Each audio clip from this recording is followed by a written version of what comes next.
This is the Big O Show. This is the Big O Show. This is the Big O Show.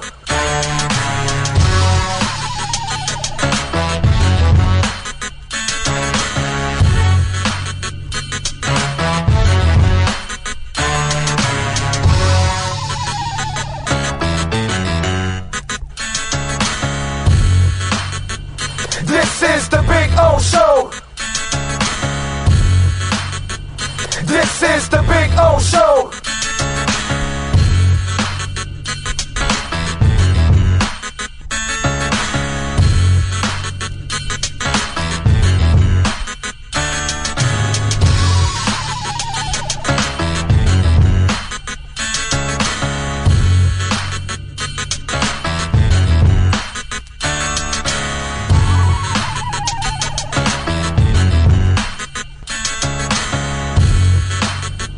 This is the Big O Show.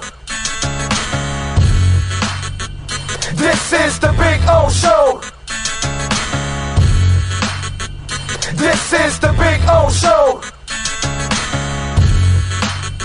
For over 16 years, EJD Construction.com has provided South Florida residents quality craftsmanship, accurate project management, and exceptional service. That's why EJD Construction.com is an A-rated member of Angie's List and the Better Business Bureau. When you're looking for the right custom home builder for additions or home remodeling, please call my friend Eric at 305-433-4843. That's 305-433-4843 for EJDConstruction.com.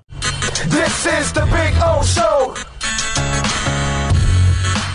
There's many ways to support our program, from subscribing and liking the show to visiting our terrific sponsors. Another way is using Cash App. If you would like to donate to the show and help us grow, download Cash App and search Cash Big O Show. That's Cash Big O Show. We appreciate your support as we continue to build the best sports show on the planet for South Florida sports fans. Support the Big O Show by using Cash App and donate to Cash Big O Show. Thank you for your incredibly loyal support. This is the Big O Show. There's no need to drive around South Florida wasting valuable time looking for a new or certified pre-owned Acura. Go to the #1 volume sales dealership in the Southeast United States. Craig Zinn Acura of Pembroke Pines. Purchase with pace and space in a dealership tailored to your needs. From home buying to providing that personal touch. Contact the 2020 Satisfaction Award winner Craig Zinn Acura of Pembroke Pines. 888-776-5123. That's 888-776-5123. Or visit them at 15601 Pines Boulevard in Pembroke Pines. This is the Big O Show. Sports fans love a place with great food, cold drinks, and TVs everywhere. That's why sports fans love Sports Grill and their 7 amazing locations. Check out the Bird Road location at 11481 Southwest 40th Street in the back corner of the West Bird Shopping Center. Sports Grill is also now offering some great employment opportunities. All kinds of positions are now available, from kitchen to hosting. Call for more information at 305-485-8845. From wraps to salads to amazingly delicious specialty dishes, Sports Grill is the home to the legendary special grilled wings. Since 1987, Sports Grill, good food, good drink, and good friends.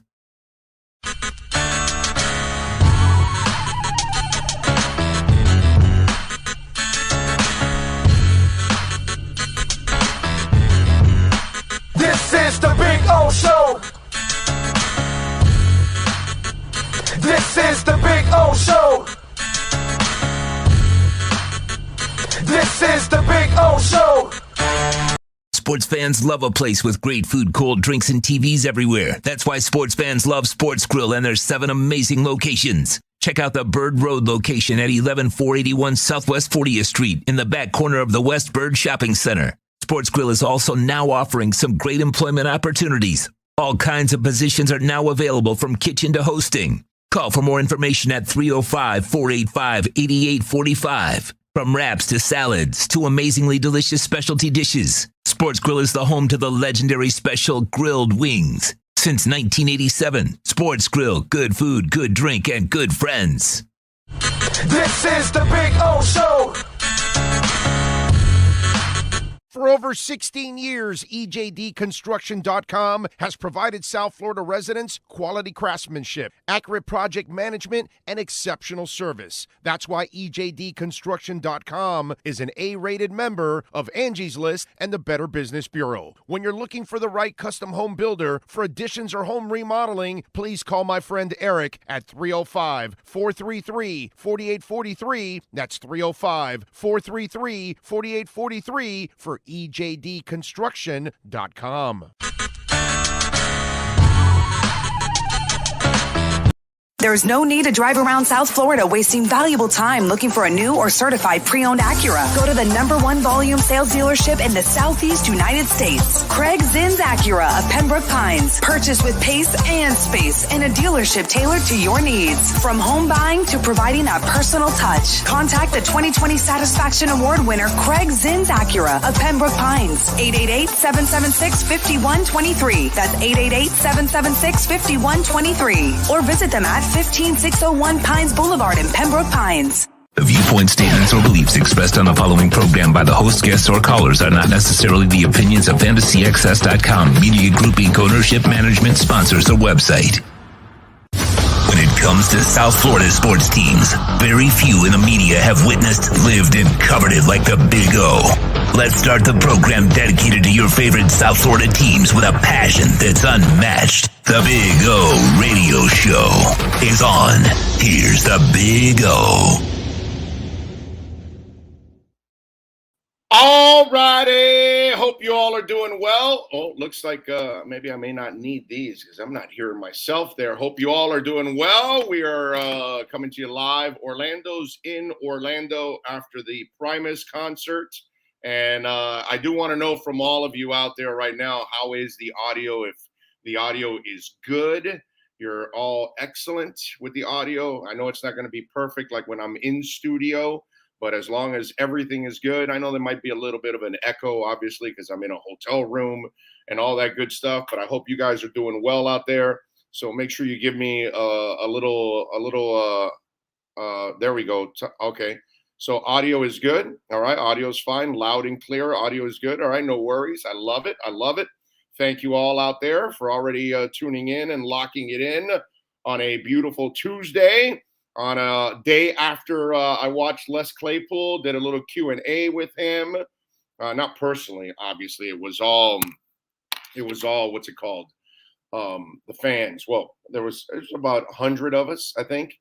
It was a meet and greet 2 years ago prior to COVID. But now with COVID, there was no meet and greet. It was a meet, but it wasn't like you can greet. So it was a Q&A instead of the meet and greet and all. It was cool. They gave us posters and all kinds of little goodies and things like that. So it was actually really cool last night. It was I got to tell you, I love seeing a concert at the Hard Rock. It's still not better than the House of Blues here. That's over by Disney. That's my favorite spot up here to kind of see a show. But the Hard Rock is a lot of fun. And obviously, visiting Voodoo Donuts is always good, too, on the way out. Get a glazed donut from that place, which is just delectable, man. Oh, so good. I feel like actually on my way home, stopping there and just walk over to get another donut. Anyway, I hope you all are doing well out there.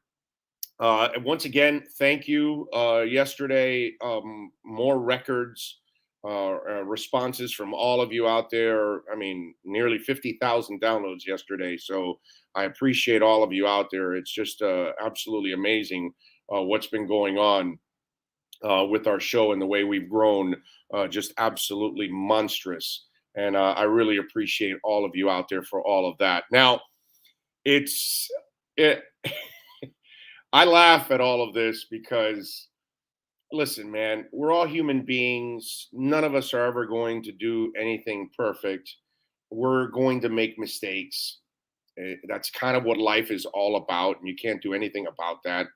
You know, we're going to try our best, and Right now, I just feel like when we're in this world of a 24-hour news cycle, you've got to come up with material, and you're pressured by your producers and your editors and your program directors to come up with content, and because content gets old within hours, within 24 hours, you need more. I mean, look at Barry Jackson.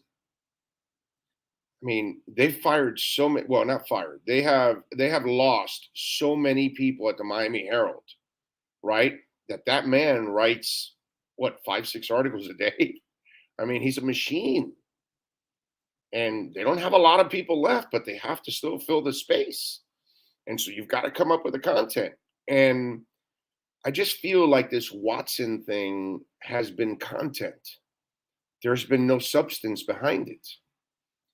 Notice, I tweeted this out yesterday. Notice that everybody that's reported this has gotten burned badly. Everybody's looked like a fool on this. Nobody's ever been right. Not one time. Those are the facts.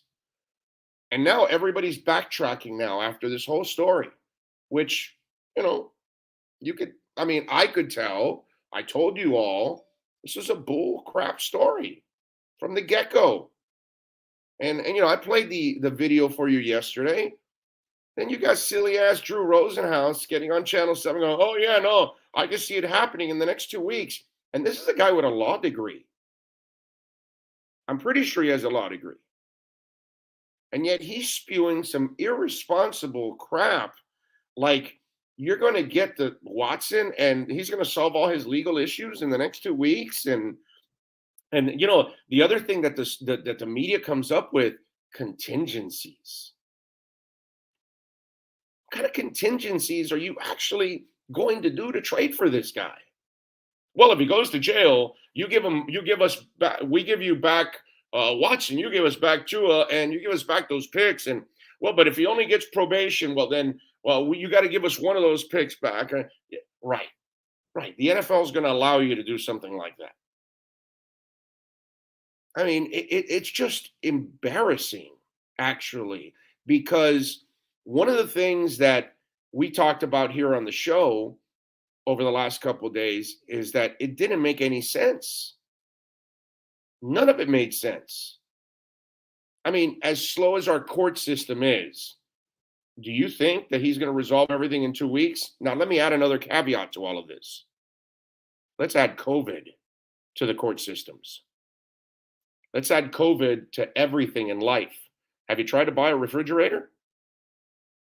You go to this place and you order a refrigerator, and you say, okay, you think, all right, I love this Amana, Whirlpool, whatever the hell.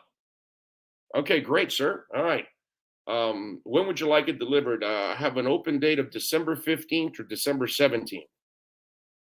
And you're like looking at the guy going, what the F are you talking about, dude? It's August 31st. You mean I can't have it tomorrow? Oh, no, sir, we're backed up. Yeah, no, this is just a display model. We don't have any here. Have you tried that? Have you tried to order anything nowadays? Anything. There's such a backup on everything. Part of it is COVID, because every company's suffering sicknesses with COVID. Every company has employees out. People are closing their businesses earlier because they don't have enough employees, what do you think that does? There's a trickle-down effect to everything. So you expect our court system to have everything done in the next 2 weeks and the police to finish their investigation. Do you know how stupid that sounds? And that's why now you're hearing all these people backtrack like Darryl Green, baby. Well, no, there's no trade that's imminent right now. No shit. No shit, there isn't a trade. Of course there isn't a trade. There never was a trade. There never was an offer. But if you keep listening to Watson's agent, who's trying to keep the story and his client alive and fresh, or if you listen to Houston, who is desperate because they've got a player that's got serious problems and they've got to find a way to actually trade him. So they've got to keep him relevant. They've got to keep him in the story. They've got to, and the media is just, some of the media is just eating it up. And guess what, folks? Let's go full circle now. It's because they've got a 24-hour news cycle, and they've got to come up with something. And I know Charles Robinson very well. Charles Robinson is an excellent reporter. Doesn't mean he's not doesn't mean he's perfect. Doesn't mean it. And I know he came out and said, well, it was kind of a one of those things that after checking who was out of the mix, well, it left Miami as the team that could possibly be the one. That's kind of the way he phrased it after. And then he followed up with, hey, look, my sourcing is this, and this. And he mentioned also the Dolphins.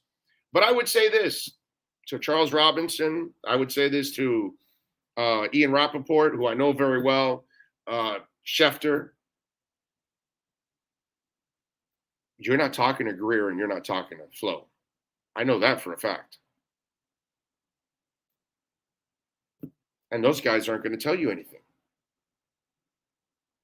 So where are you getting it from? And here's the part that pisses me off the most about all of this. Where the F have the Miami Dolphins ever said publicly in any way, shape, and form that they want to get rid of Tua? Where? Show me something. Show me anything that Chris Greer and Brian Flores said or did that indicated they don't want Tua and they're dying to trade him. Because all I've seen is everything is love for Tua, Ohana, build the offense around them, go get Charlie Fry, everything. Every single commitment has been made to Tua. No commitment has been made to trade for somebody else. But yet, you want to create stuff. And so that's the problem I have with all of this, is that everything is coming from some other end where they have an agenda. Houston has an agenda. The agent for Watson has an agenda. Meanwhile, so you listen to them, you print, talk, whatever crap they give you, and yet the Dolphins have another agenda, and you just avoid it, and you just sweep it aside. And sometimes I wonder, because, we have fans, we have Dolphin fans that aren't convinced about Tua. We have plenty of people that aren't Dolphin fans around the country that were questioning Tua, all this kind of stuff. So is that what it's all about? Is that where this comes from? Because a certain reporter doesn't think that Tua is the guy, so they must want to trade him. I don't know what the motivations are. You know what I mean? It's just, to me, none of this makes any sense, and it's never made any sense. Just like when people say, well, Flo has to come out and admit and say, hey, we love Tua. We're not interested in Watson. And I explained to you guys what it was, why he did that. There's a clear reasoning, but no, you can, again, create your own narrative. Flo doesn't tell you anything. He doesn't tell you about injuries. He doesn't tell you when the dress rehearsal for preseason is, which, give me a break, dude. What are you hiding there? So all of a sudden now he's going to be talking about Watson.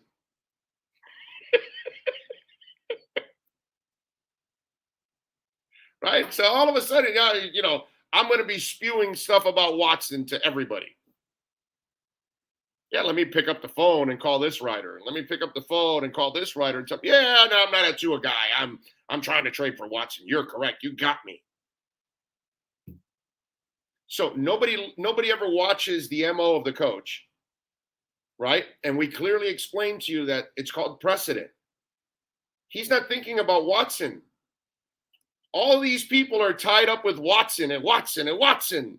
And he's thinking big picture. He's going, if I tell these idiots that I don't want Watson, then a year from now, when I'm linked to a defensive end or a corner, and I don't want to talk about it because I'm only going to talk about the players that are here because that's what he always does. But if he says it 2 years from now, then the media is going to go, oh, wait a minute. He is interested in defensive end because when he didn't want Watson, he told us. But again, the media is not going to do that because it's not to their. Remember when I was going back and forth with Omar at that moment, and I mentioned it to him, and he was, I love Omar. But Omar, Armando, Joe Shad, Alan Pupar, they're all going to use the precedent on him because you're supposed to. Well, wait a minute, coach. You told us back 2 years ago you didn't want Watson.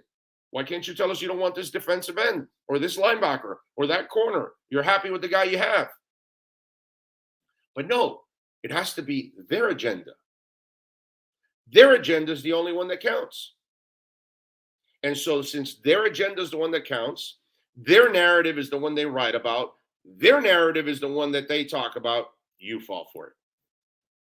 Unless you watch this show, unless you listen to this show, then you haven't fallen for any of the bullshit. Right? I mean, I think I'm not perfect either. I'm far from perfect, man. I'm a human being. But we've been pretty much on target with almost everything Dolphins-wise. And I certainly can read what Flo and Greer are doing. So that to me, that's the funny part about all of this. It's about their agenda and F the Dolphins. They don't matter. I was on Twitter and some guy was like, oh, well, Big O is a Dolphin homer. And I'm like, okay, I guess I am now, right? I'm a homer now. For like 20 years, I was a hater. Because I would tell you that I didn't like, whatever, Cam Cameron and Tony Sperano and Joe Philbin and Adam Gase. And I was ripping those coaches. And so I remember the butthurt Dolphin fan would get pissed at me all the time. Oh, no, you're a hater. All right, so it can't be that I love the team, but I'm going to tell you exactly what state the team is in, right? It can't be that I'm just being honest. No. I have to be either a hater or a homer. There's no in between. There's no way I can be objective. No. If I'm defending Flo and Greer here, I've got to be a homer. And then if I don't want, Adam Gase around or Tony Sperano or Cam Cameron, I must be a hater. Oh, damn, dude. Why does O always hate on the team? No, he's actually just pointing out that how bad they are. But okay, well, that's fine. I guess so. I guess I'm a homer right now. That's the convenient part about all of this. I love it, man. It's been an interesting ride here to follow this crazy ass story. And in the end, what's going to settle all of this, and I can't wait. I can't effing wait for this. Is Tua blowing up? That's all. Tua's going to give a big FU to everybody out there. That's what's going to happen. Kid's going to come out. He's going to ball out. Dolphins are going to win. He's going to look super comfortable, and people are going to shut the hell up already. And then guess what? Those people that created this narrative, guess what the narrative is going to be next? Because, of course, they can't be wrong about a story that didn't exist, right?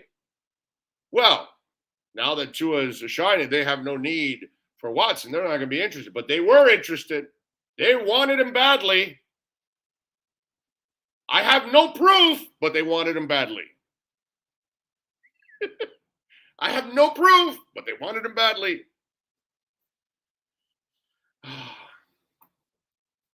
What can I tell you? This is where we're at right now. But I love it because Tua will shut everybody up. And when he wins and when he balls, all the people that were just, oh, you should have took Justin Herbert, they're going to shut up. All the idiots, oh, well, they wanted to trade for Watson. They're going to shut up. That's what's going to happen. That's all. And why? Because we have no patience. We have zero patience.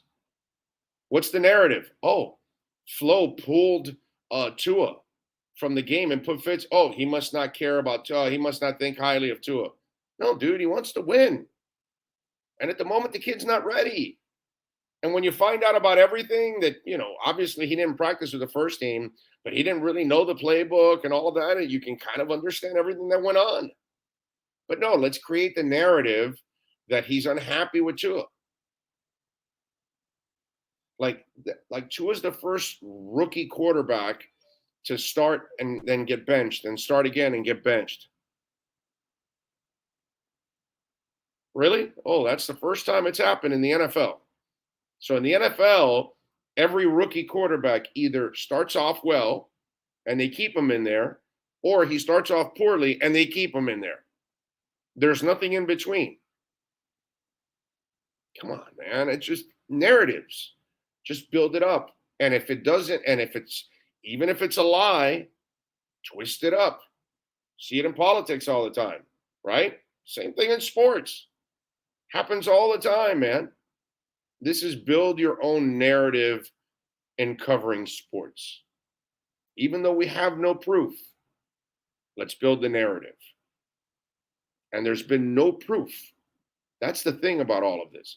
And I'll give you another example, which I'm sure you're all aware of, the comments that Flo had yesterday. So yesterday he says, let me put it over here since the camera's over here. There's a lot of things we weigh when we're making decisions. Fit for the team, overall talent, salary cap. When we're talking about a player or players, we're always trying to do what's best for the Miami Dolphins. There are a lot of variables. We want a group that is tough, smart, competitive, loves to play, and is team first. Those are the type of guys we're looking for.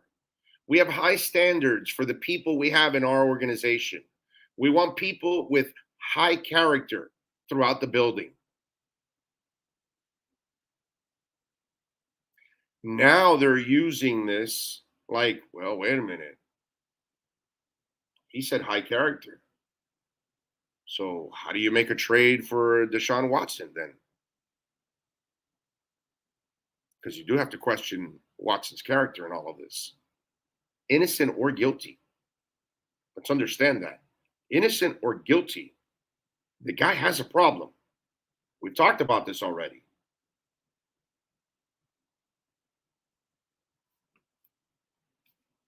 Yeah, no, let's trade a perfect character guy who has all the potential to be a top tier quarterback, franchise guy, for a guy that we don't know what the hell he does at night. We don't know what he's going to do outside the building. Because are you sure he learned his lesson? Because Ryan Leaf never learned his lesson. He kept screwing up.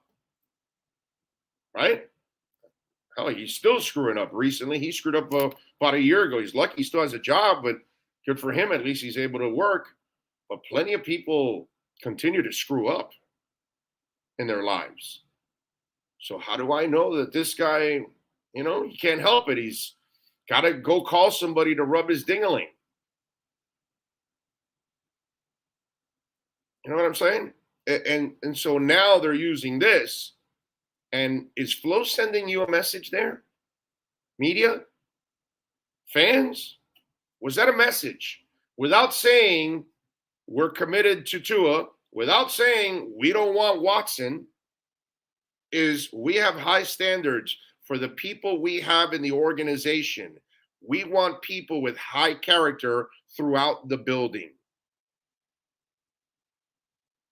Did Flo send a message there? You tell me. How do you read into that? Is that a message? And is that what people should be talking about? But again, Just create your own narrative. And even if it's wrong, stay with it, stay with it, stay with it, because people will eventually believe it. Right? You know, you got enough people that got suckered about the election, right? Say it enough times and people will believe it. Ian from Brooklyn says, wow, Cam Newton canned in New England. He's done. Really? I did not see that. They released Cam Newton, huh? Did they do that?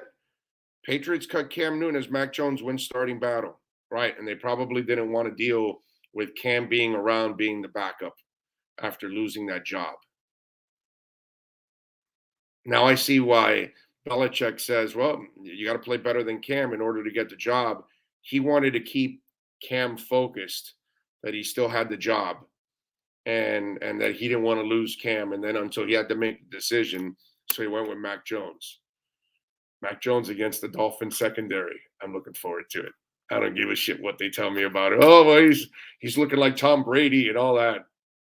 That's I'm not buying any of that, but we'll see. We'll see. We will find out with Mac Jones. I like that. I like that a lot. That's interesting. What do we got on the chat board there? Let's see. I know that Manny J. Snow, thank you, sir, giving us a little love on the super chat. I appreciate you. Appreciate you. Thank you, Steve Chapman. First in the morning. Thomas Jensen says, interesting statement Rosenhaus made on Rose's show. Cannot put contingency on future picks of suspension of a player or he gets arrested into a contract. Could put playing time. Cannot put contingency of future draft picks. I know that. That's why immediately with the contingency stuff, I've been ripping it because it's ridiculous. And so is Drew Rosenhaus, by the way, also ridiculous by thinking that this thing is going to be done in 2 weeks. So I don't know. I didn't hear Drew on Joe's show, but I hope he also, admitted to himself, I was kind of stupid on Channel 7 the other night, like, thinking that this whole thing's going to be resolved in 2 weeks. So Jamie says, Big O, good morning. Another beautiful Tuesday. How was the concert? Concert was excellent, man. Concert was a lot of fun. We'll be heading home right after the show, and we'll be back in studio tomorrow, and we'll have some fun. Remember, on the 10th, Wednesday, we're going to be at Caneswear. This Wednesday, we'll be at Caneswear. Sorry, I'm having trouble hearing you. Well, I'm not talking to you. Anyway. So on the 10th and the 20th, this iWatch thing, right? I mean, this thing sometimes is a real pain in the ass. Like all of a sudden it starts recording you and it starts and everything you said, you'll see like 3 paragraphs and you're like, what the F is that? And then, then she talks back to you. I can't hear you. Well, I'm not talking to your ass. Anyway, what was I saying now? What was I talking about now? I know it was something. What was I saying now? See, this damn woman threw me off now. I know I was saying something. Anyway, had a good time at the concert. We'll be headed home. Oh, yes. Caneswear Wednesday. And then the 10th and the 24th of this month will be, next month, I'm sorry, because tomorrow starts September. The 10th and the 24th will be at Craig Zinn's Acura of Pembroke Pines. And remember, that this coming month, we start our pre- and post-game shows at Sports Grill. And I have news. We're going to be the first half of the season, the first 8 games, we're going to be at Miami Lakes. So Miami Lakes location is right off of 154th and the Palmetto. We'll be there for the first 8 weeks. The next 9 weeks will be over at Bird Road. All right, at Bird at 114th in Miami. We'll be doing our pre- and post-game shows there. Alan Pupar, Joe Shad, Omar Kelly, they're all going to contribute also throughout. We'll have a 2-hour pre and a 2-hour post. We'll take your comments, all kinds of stuff. If you're at Sports Grill, we'll have an open mic. So if you want to walk up and ask a question about the game or anything like that, you'll be able to do it. So make your plans. First half of the season, Sports Grill in Miami Lakes for the first 8 games. And then the next 9 games, they'll be at, Bird and 114. So there you go. That's the news that we have, and that's the news I'm sticking to. Brooklyn Rob is in. Funny thing is, when you hear the Dolphins are interested in someone, it never happens. Leaks don't happen with this front office. And I'm glad that we're going to have an interview shortly, and this person has been experiencing this for decades now. So it's good that it happens with the Dolphins, because it also happens with another team. And I'm so glad that I'm going to have a special someone at 10:30 named Ira Winderman to talk a little bit about that, because I thought about Ira throughout this whole story, because I'm one of the few hosts on radio that actually has been a beat person, and I was a beat person for the Heat for 8 straight years and the Dolphins. And so I know that beat pretty well. I know the people in that beat pretty well. And so I thought about Ira, and we're going to talk about this whole Brian Flores thing with Ira, because Ira actually has more experience than anybody on the Dolphins beat with this, actually. So we'll get into that with Ira at the bottom of the hour. Appreciate all of you keeping it locked in here. Thomas Jensen says, no, Houston Police Department absolutely told the Dolphins, go ahead and give up 3 first-rounders. Second, we are absolutely not going to arrest Deshaun Watson. LOL. You can count on us. LOL. There you go. Oh, man. The chat board is overflowing right now. So thank you all out there. It is amazing to watch this thing grow and grow. And please, don't forget to smash the hell out of the like button. That is the most important thing you'll do for us on the show. The other thing is obviously visit our terrific sponsors. That's another way. All right, let's do this. Let's take a quick break. Let's come back on the other side. We'll get ready for Ira Winderman, baby. We're going to talk. We're going to have our Miami Heat and NBA report brought to you by Acura of Pembroke Pines. And we'll do that when we come back on the other side right here on the program. When you need your warehouse looking good while staying efficient, there's only one place to find the finest racks in the business. Pallet Rack City in Hialeah. 305-424-8547. That's 305-424-8547. Pallet Rack City is the company you need when you want your warehouse sporting the finest racks in the business. After all, who doesn't love a great rack? Pallet Rack City. 305-424-8547. That's 305-424-8547. When you're ready to purchase a new home loan or refinance the one you have, American Dream Lending will make sure your loan experience is easy with fast approvals and quick closings. With many loan programs and competitive rates, now is the time to turn your dreams into reality. Ask about special financing for veterans. They never charge an application fee, and you will work directly with one of their experienced loan professionals. Stop dreaming and contact American Dream Lending today. 786-802-1727. Or online at adreamlending.com.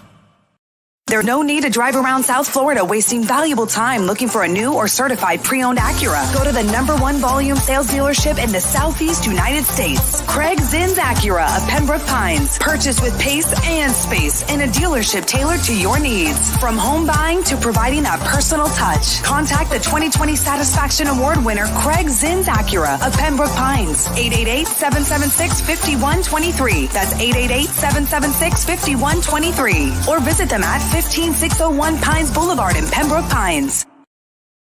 Heat fans, time for the best insight of your favorite team with insider Ira Winderman, exclusively on the Big O Radio Show.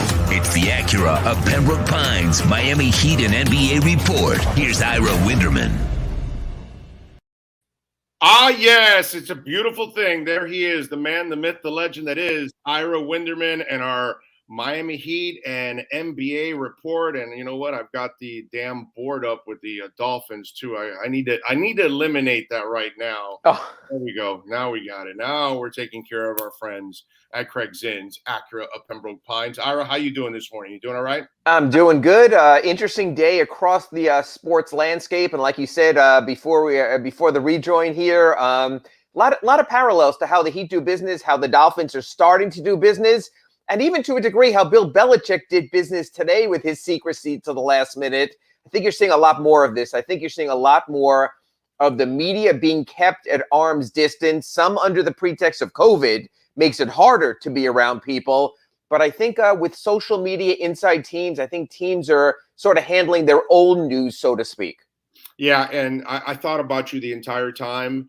And I said, I can't wait to talk to Ira, because it's funny how people say, well, Flo's doing things the Belichick way. And I started thinking, I go, I think Ira would say, well, Belichick and Flo are doing it the Riley way, because Riley was doing it before Belichick, actually. And Riley, when you hear Flo say, we're only going to talk about players that are here, and then the media runs with it, well, he could have squashed it and all that.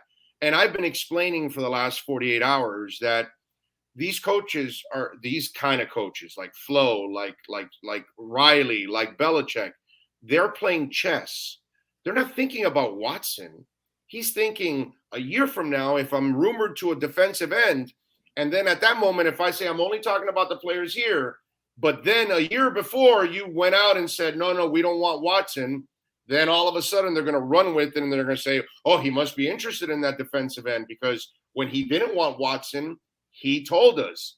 So he set the precedent. I tried to explain that to Omar yesterday, and Riley's the same way. I was thinking about this, and I go, I can't wait to talk to Ira, because Ira will understand this, because you've been dealing with it for almost 30 years, right? How long has Riley been there? 27, 28 years? Going into his 27th season this season, yeah. Overall, 34 seasons for the team. I think there's a little difference here, and I think this is something even the Heat would address, is I think the Dolphins could have said, because of this player's situation, we're not entertaining that type of situation. And to me, that's a little bit more, their approach they were taking is almost the more of the Belichickian approach, which we know Brian Flores comes from that tree.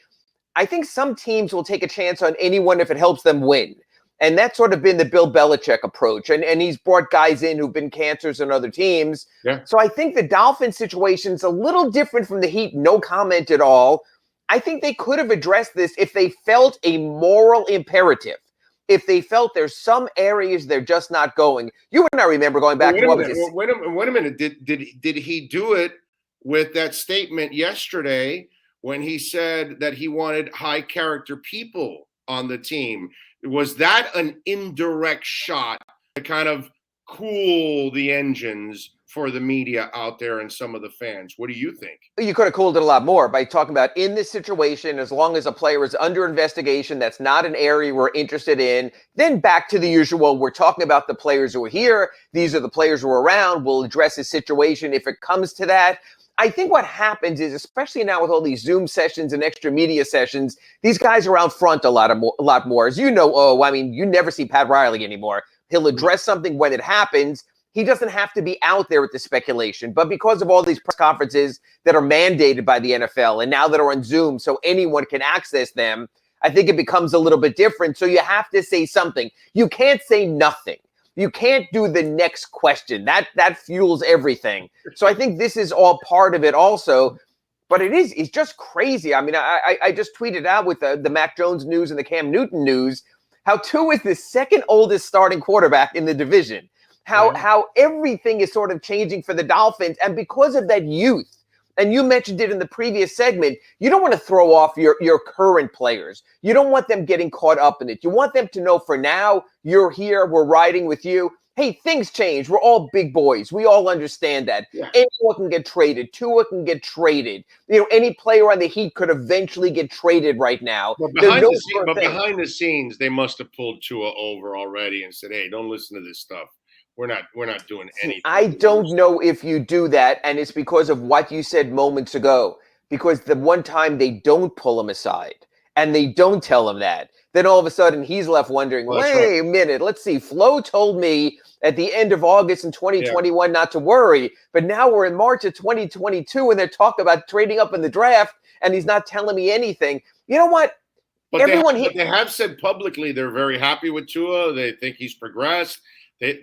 Publicly, they've done everything to back him up, actually. So the message has been they've been supportive of him from the get-go. And you know what? These are pros, and they're all big boys, and deal with it. And with the paycheck comes some ancillary part also. For example, people lamenting how poorly the Heat treated Goran Dragic and how he's been through thick and thin, and then they got rid of him. No! They gave him $19.4 million before they let him go. They took care of him also.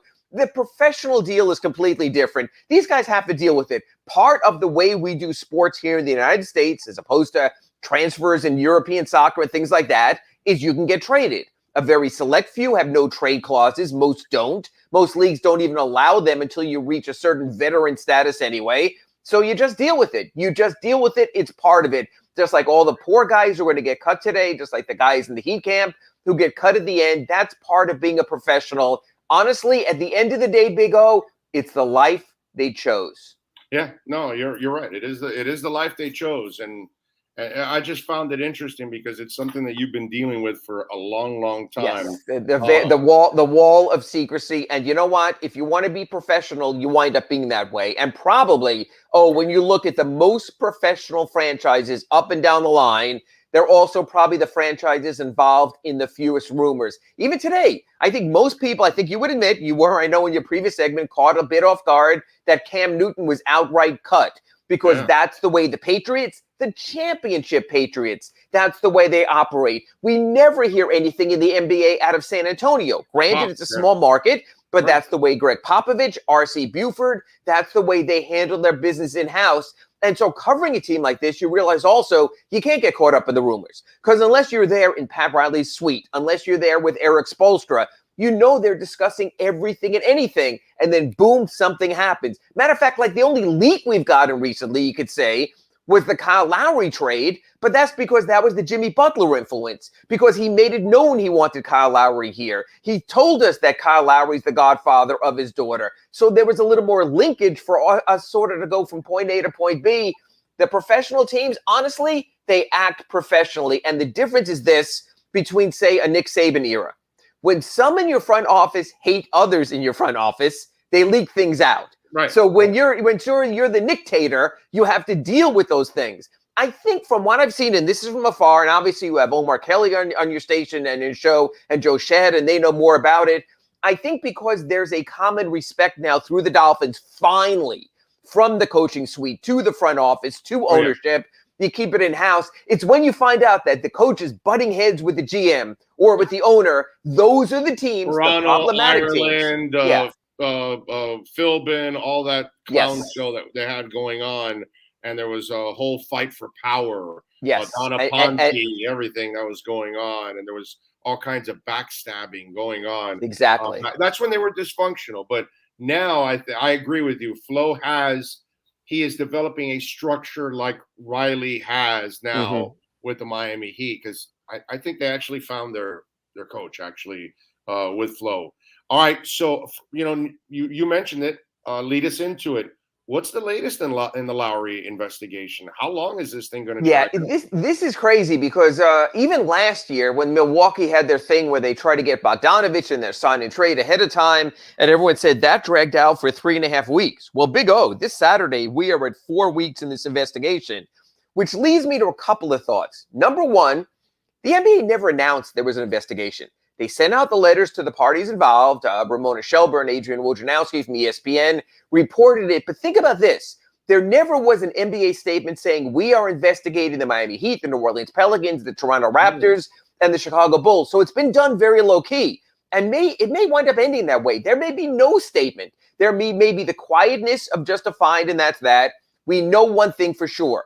If they were going to unwind, and we said from the get-go here on your show that they were never going to unwind the signings. Yeah. But we're way down that road. Chicago has done trades since then.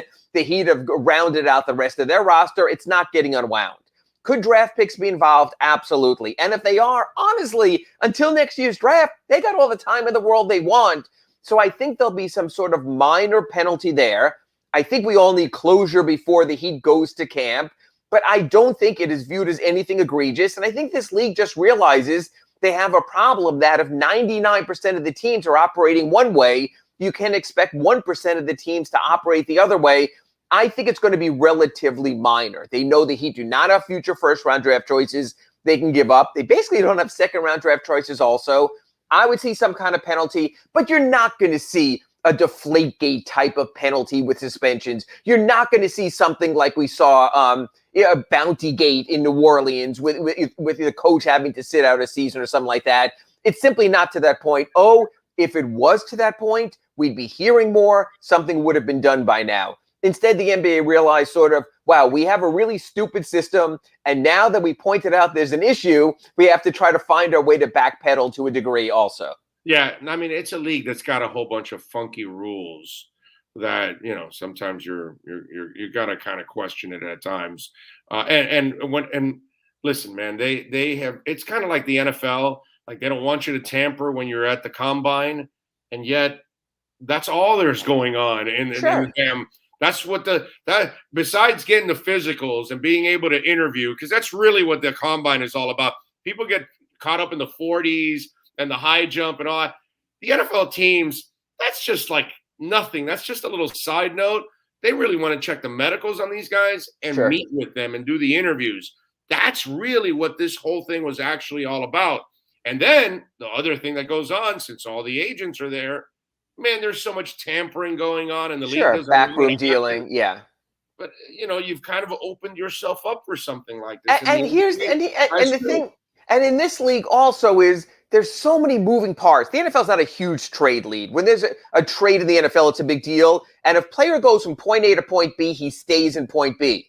Yet look at this offseason, for example, the Memphis Grizzlies. They get Patrick Beverley. They welcome him, and boom, he's gone to Minnesota like that. Then over the weekend, Rajon Rondo, he was included in that trade also. And boom, he's gone. He's going to sign later today with the Lakers. So the NBA is a constantly evolving, a constantly moving enterprise. It's not like the NFL. It is a trade league, and there are trades that lead to trades that lead to trades, and it's a soft cap league, so you can do more machinations and move around things. So I think the NBA has to realize when you have that many moving parts, you can't address just a little sliver of the rules and let everything else go.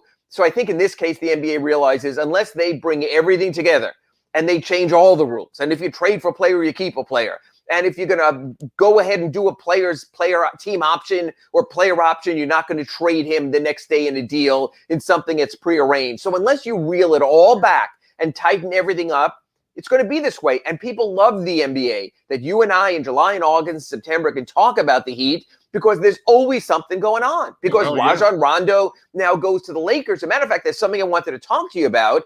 How ironic that Rondo goes to the Lakers, and you have a guy like Kendrick Nunn who left the Heat because he said he wanted a chance to play for a championship, go to the Lakers to build his name back up. When you look at the players the Lakers have added now, veteran players in Rajon Rondo, in Wayne Ellington, in Malik Monk, and then Carmelo Anthony and Trevor Ariza.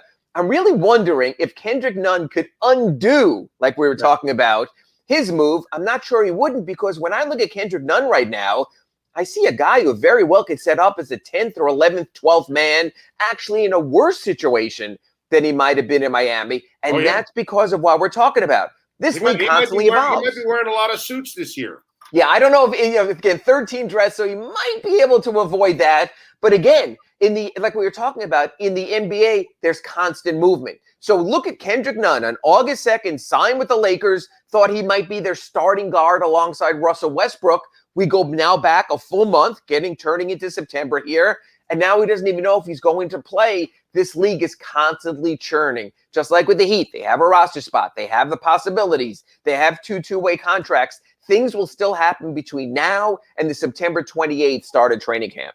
And by the way, you got to alter your statement just a little bit, because the Miami Dolphins are the only team that is very NBA-like.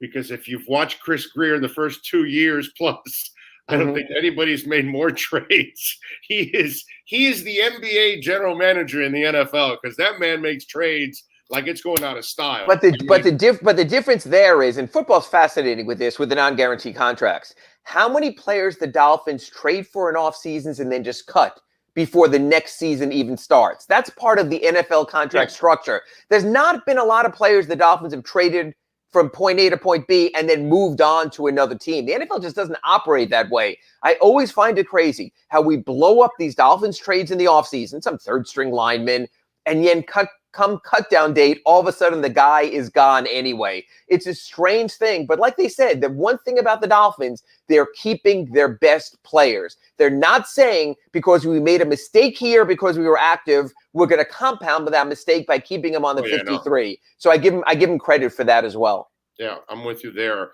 How do we know? What do we know about? I mean, this is an impossible question to ask you. Okay. What do we know about Oladipo's rehab? And I know we don't know a timetable, and it's probably into next year and all of those things. But I'm just wondering what the man is going through to try to get healthy.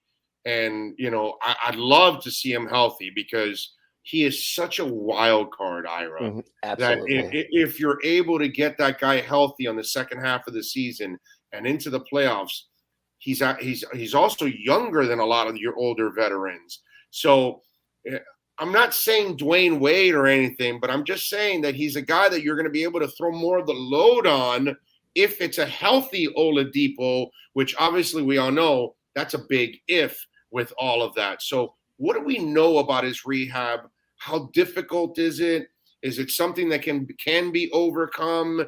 Is it something that's realistic that somehow they can keep him healthy? You know, all of those things. Is there any information you've been able Yeah, to— there is. And the strongest indication is this, and it sounds almost cliche. He's on his own 2 feet. And we've seen him on crutches for most of the summer, including when he made appearances at the Heat Youth Camp. Now we've seen him, you know, he posts a lot on social media, Big O. And we see he's out there, he's moving at least regular person well, which is an important step when you've had surgery and you've been on the crutches, you've been in the walking boot. So he's making that progress. The Heat are not going to fast track this. And just like we spoke about the Dolphins at the top of this segment, we will ask and they will go, no new update, and we'll have to deal with that.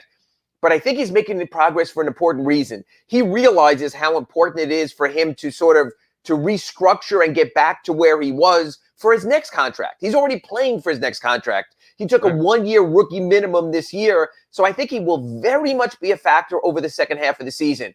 And I think a lot of these Heat guys will sort of feel a pressure of tryouts over the first half of the season. Because if it doesn't work out with Max Strus, Victor Oladipo's on the way. Because if it doesn't work out with Gabe Vincent as the backup point guard, Victor Oladipo's on the way. Honestly, our good friend, we mention him all the time. And if Tyler Hero doesn't step up or does step up and become a trade chip again, Victor Oladipo is on the way. I believe there is a very strong confidence that Victor Oladipo will make some type of contribution over the second half of the season. And honestly, for what they paid for his contract and what the expectations are, 75% Victor Oladipo, 80% would still be huge. When I and Clay Ferrara and I talked about this last week on our Pallet Rack City Inside the Paint, we will again tomorrow. We spoke about the East. I'm a little concerned about the Celtics and how much stronger they've gotten. You could look at other teams in the East, and the Knicks included, what they added. But Victor Oladipo, to me, is a player who takes the Heat sort of from 4th or 5th and moves them right up there to number 3 with the 76ers if he's able to contribute. I think they're better than the Sixers. Right, which would be number 3, because I'm putting Milwaukee and Brooklyn number 1 and 2 until they prove us otherwise. So you know what? There's enough veteran talent on this team to keep the Heat afloat until he comes back. I can't recall more of a wild card in recent Heat seasons than Victor Oladipo stands right now. All right, so this is a season preview type of guess for you from here on out. We all know that defense is going to be the rock of this team because they've got a lot of defenders. We're going to be, as Heat fans, what we've been spoiled with in the past, we're finally going to get that we have got in the last couple of years. We're going to watch a team that's truly dedicated to defense. Give me the 3 or 4 guys that carry the biggest burden on offense. Well, and they must do it night in, night out. Yeah, I think number 1, and it relates to your defense question, is Duncan Robinson. We know he can make threes. We know he can score. But can he defend enough to be a 4th quarter player? So in a way, you only get Duncan Robinson's offense if you can get his defense. You remember all the foul trouble last season, Big O. Yeah. He has to avoid that. So he's number 1. Tyler Hero is number 2 because on this bench, as the season starts, when you look at this bench of Dwayne Dedman, Markieff Morris, and Tyler Hero as the first 3 reserves, he's the offensive spark plug. He's your, if you want to go old school, your Vinnie Johnson, more recent, your Jamal Crawford, Lou Williams type of player. So they need him to produce offense and be more of a complete player. So I would put them as number 1 and number 2. And I'm kind of curious. It was fun in Summer League. It was a hoot in Vegas. But can the Strus be on the loose? Can it be on the loose during an NBA regular season? And again, why not? Good, because you and I know there's Summer League and there's real basketball. Yeah. There's Summer League where Michael Beasley makes an appearance and Brandon Knight shows up and everyone has a good time, and then there's real basketball. But this is not a dude that's just Summer League like Breonte Weber. This is a dude that played in the NBA last year, has NBA experience, had some NBA moments, and then went on to the Summer League. And in a way, I thought he kind of sent a statement in that Summer League where he said, man, I'm an NBA player already. Let me show you. It looked that way, but we have to see it. So I would say Duncan Robinson, Tyler Hero, Max Strus, 3 guys who clearly their strength are on the offensive side of the ball. We're going to need to score. The Heat are going to need to score this season. I'd say at least 2 of those 3, until Victor Oladipo comes back, have to make significant and important offensive contributions for this whole thing to come together beyond Bam Adebayo and Jimmy Butler and Kyle Lowry and the rest of the lineup. So since we're a month out, I can get excited that if you can get Duncan, Tyler, Oladipo, and Bam, your younger players, carrying the load a lot offensively, and then you have Butler and obviously Lowry doing their thing, and then PJ and all these guys and Markieff playing defense and being the anchors on defense, I'm getting excited. This is like a team that could really threaten in the East, because the mental toughness I think this team is going to have, I'm not exactly sure I see that kind of mental toughness, that grittiness outside of the Nets. You know what I'm saying? Well, and we want to see from the Bucks. The Nets to me are a finesse team. They're an offensive team. Whereas if the Heat can get that offense from these young guys, because they've got the legs to do it every night, and in game 80 and in game 90 and in game 100, they've got those legs. The older guys carrying the defense and bringing the nastiness. I don't think that's something that I'm find with the Nets. The Bucks do have a little bit of that blue collar lunch pail stuff, but the Nets don't. So that gets me excited. No, it's going to be interesting again, and you want to see, do either of those teams take a wobble, the Bucks or the Nets, and could the Heat sort of zoom in there, get themselves home court in the second round of the playoffs? That will change everything. It's going to be interesting. Less than a month away, September 28th, they start training camp, and boom, a week later, preseason, and then off to the regular season. Can't wait. Ira, as always, thank you, my brother. What are you working on in the Sun Sentinel, so folks can check you out, my friend? Well, we're waiting for Marcus Garrett to sign his 2-way contract. He's in Miami. That will happen soon. Like you said, we're waiting on the tampering investigation just to put that aside. And tomorrow when Clay Ferraro joins me for the Pallet Rack City Inside the Paint, want to talk about the Miami Heat so far avoiding the luxury tax. And at some point this season, will they have to decide they're going to have to pay to win? And that comes down to the question we'll discuss tomorrow. If they're a contender, why wouldn't they? So that's tomorrow morning with Clay Ferraro on Pallet Rack City Inside the Paint. 9 a.m., baby. Remember, 9 a.m. tomorrow for Inside the Paint. We're going a little earlier tomorrow instead of 10 a.m. All right, 9 a.m. Coffee with Clay or cafecito with Big O, one of the two. You got it. No doubt about it. Ira, thank you, my brother. Appreciate you. Thanks, O. Talk to you tomorrow. You've been listening to the Acura of Pembroke Pines Miami Heat and NBA Report with Ira Winderman. When you're looking for award-winning service and great deals from the #1 volume Acura sales dealership in the Southeast United States, you go to Craig Zinn Acura of Pembroke Pines at 15601 Pines Boulevard in Pembroke Pines. Ah, yes, it's a beautiful thing. We are back, ready to rock, ready to roll. Hope you all are doing well out there. Thank you for hanging in there with us. Even if you weren't a basketball person, although I saw a lot of people ended up staying, so I appreciate you all out there. Remember, one thing about our show, yes, I'm a Dolphin fanatic. I love football, but I love basketball, love baseball, love hockey, love soccer. So we're going to talk about everything here on this show. So if you're an Inter Miami fan, we will talk Inter Miami. When the Panthers are, back in season. We're going to talk plenty Panthers, and we'll bother, guys like George Richards and David Dwork to join us all the time to talk Panthers. So I'm an all sports guy. And so you hang in there with us. Obviously, football will be the thing that we rotate around all the time. But I'm also an all sports guy, and basketball is definitely one of my loves. And I'm happy to be able to do a lot of basketball on this show. Having Ira on twice a week and having the Inside the Paint program on Wednesdays, which tomorrow will be 9 to 10 instead of the 10 to 11 hour. So that means I'll be on around 8:45 tomorrow morning. Yay for me. And then we'll get the seat warmed up for Ira and Clay from 9 to 10, and then we take over at 10 o'clock doing our thing. Chuck Cooper says, Oladipo's a music guy. I think he's too injury prone.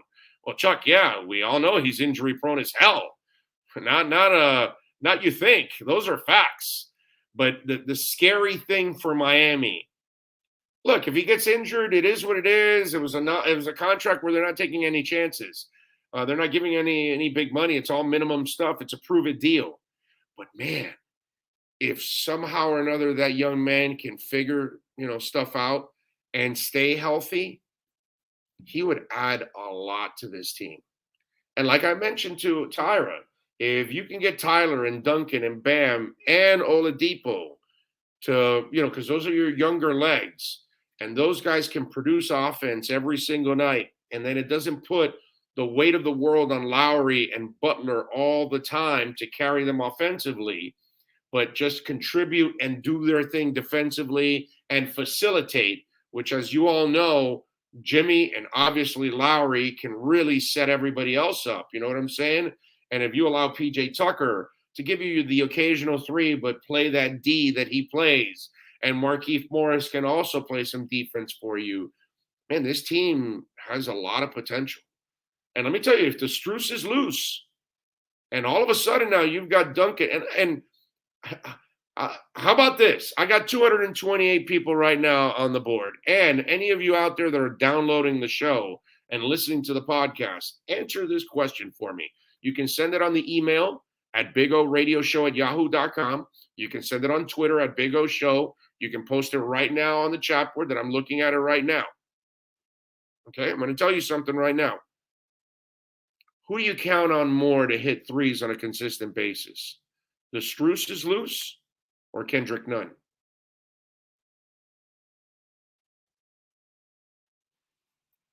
Think about that, right? I think they improved. That's just me. I did not trust Kendrick Nunn whatsoever. Kid's got talent. The Lord blessed him with talent, but the Lord also did not give him, consistency. And so the Lord said, hey, look, dear, I give you the talent. It's up to you, dude. You got to develop consistency. And he can't find consistency if his life depended on it. That's the problem. It was fun to watch Kendrick Nunn when he was on. That's when he was on. That was the problem. I have more faith that the Strus will be loose and will give you more consistent play from three than Kendrick Nunn will. You guys tell me how you feel about that one. Alex says Strus for sure. Francisco says neither, LOL. Hawaiian Punch says Strus, baby. Alex Diaz says it's all good. Time to show love to the Knicks, LOL. Tony Zagala says the Strusinator, baby. Strus with consistent playing time will be shooting the three ball. I bet 40%. I love it. Jimmy 10 says Strus all the way. Jay Gelfin says Strus is life. I like that. I like that. King Short says, what's up, Big O? Let's rock. Michael Young is hello. And Brandon Flood says Strus. Jay says Strus is loose. He is. He is loose. So I just think that they're going to improve in that sense.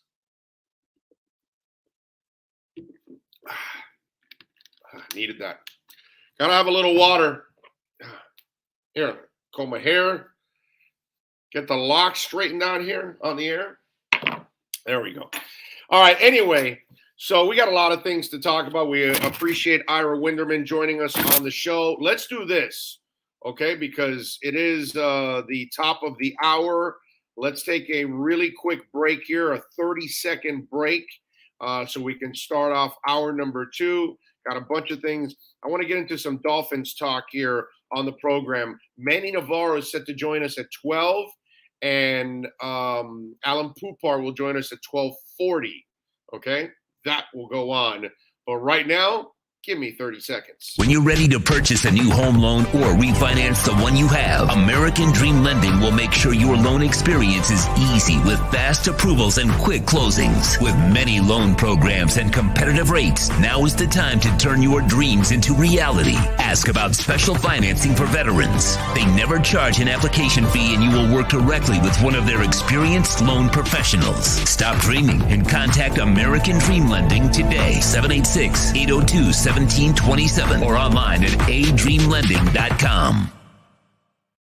Alrighty, we are back. It's hour number 2. Alex, no, I am not going to Guns N' Roses. I've seen Guns N' Roses many, many times, but I'm not going to go to the one at the Hard Rock. It's really, really expensive.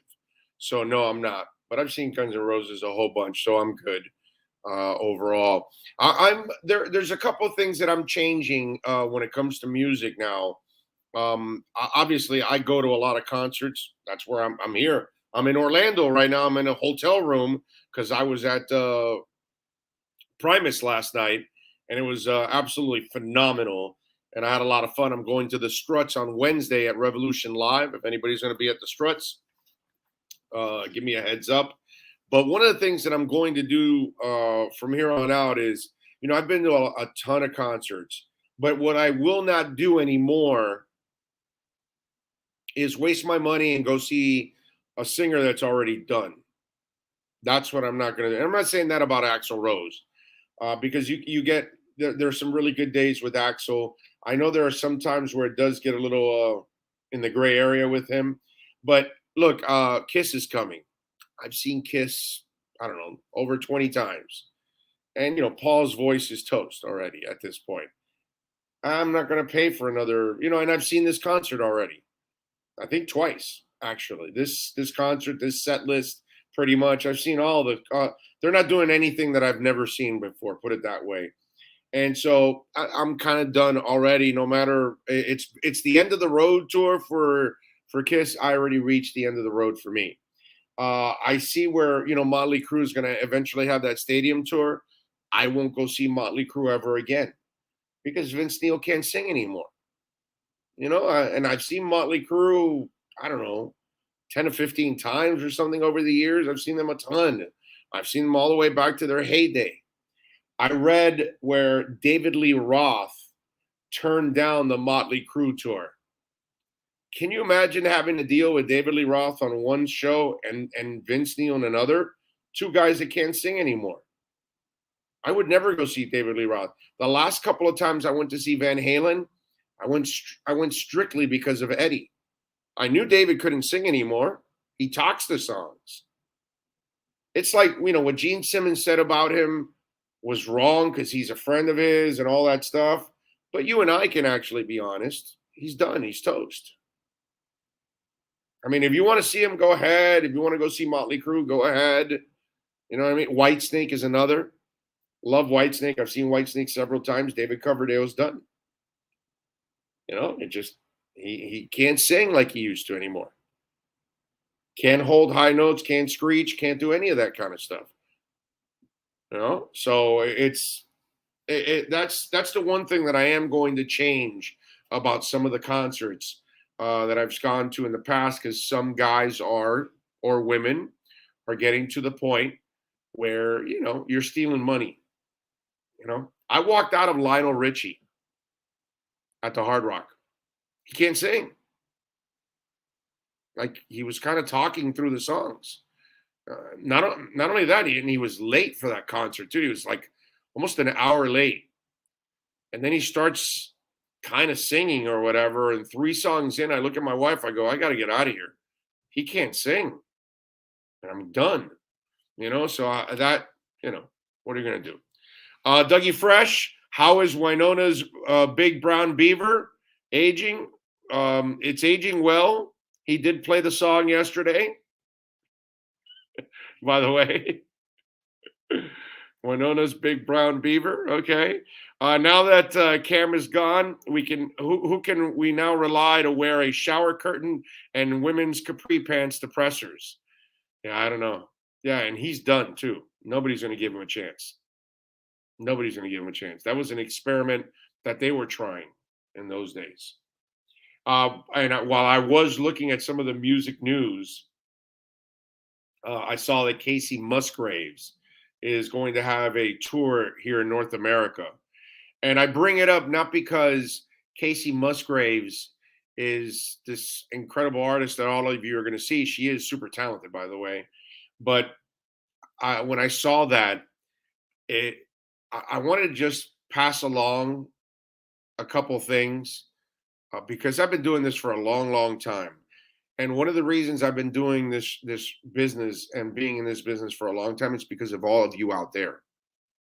It's you guys. And I love all of you out there for supporting us, whether we agree or disagree in any silly sports topic or anything like that. I love all of you out there and the support you give us.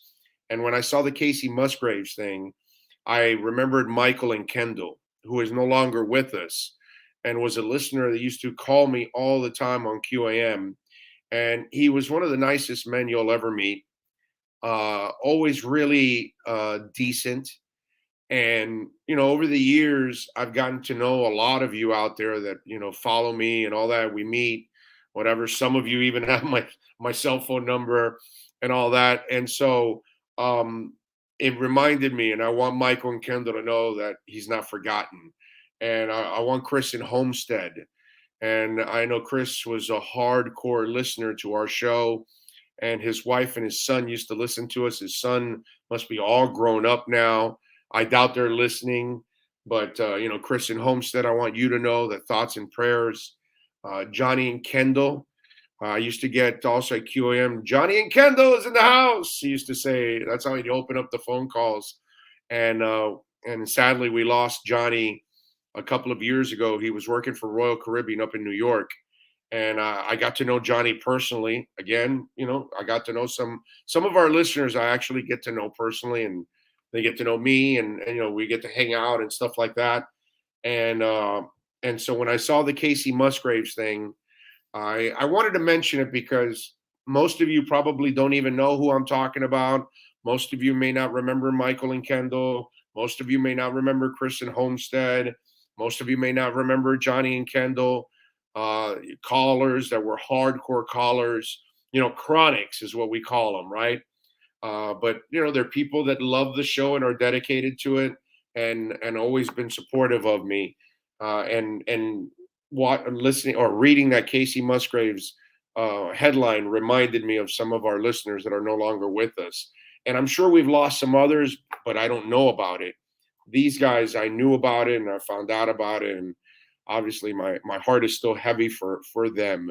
But I wanted Chris and Homestead and his family to know, and Johnny and Kendall and Michael and Kendall, people that were rocks to our program. That much love, man. Rest in peace up there. All right.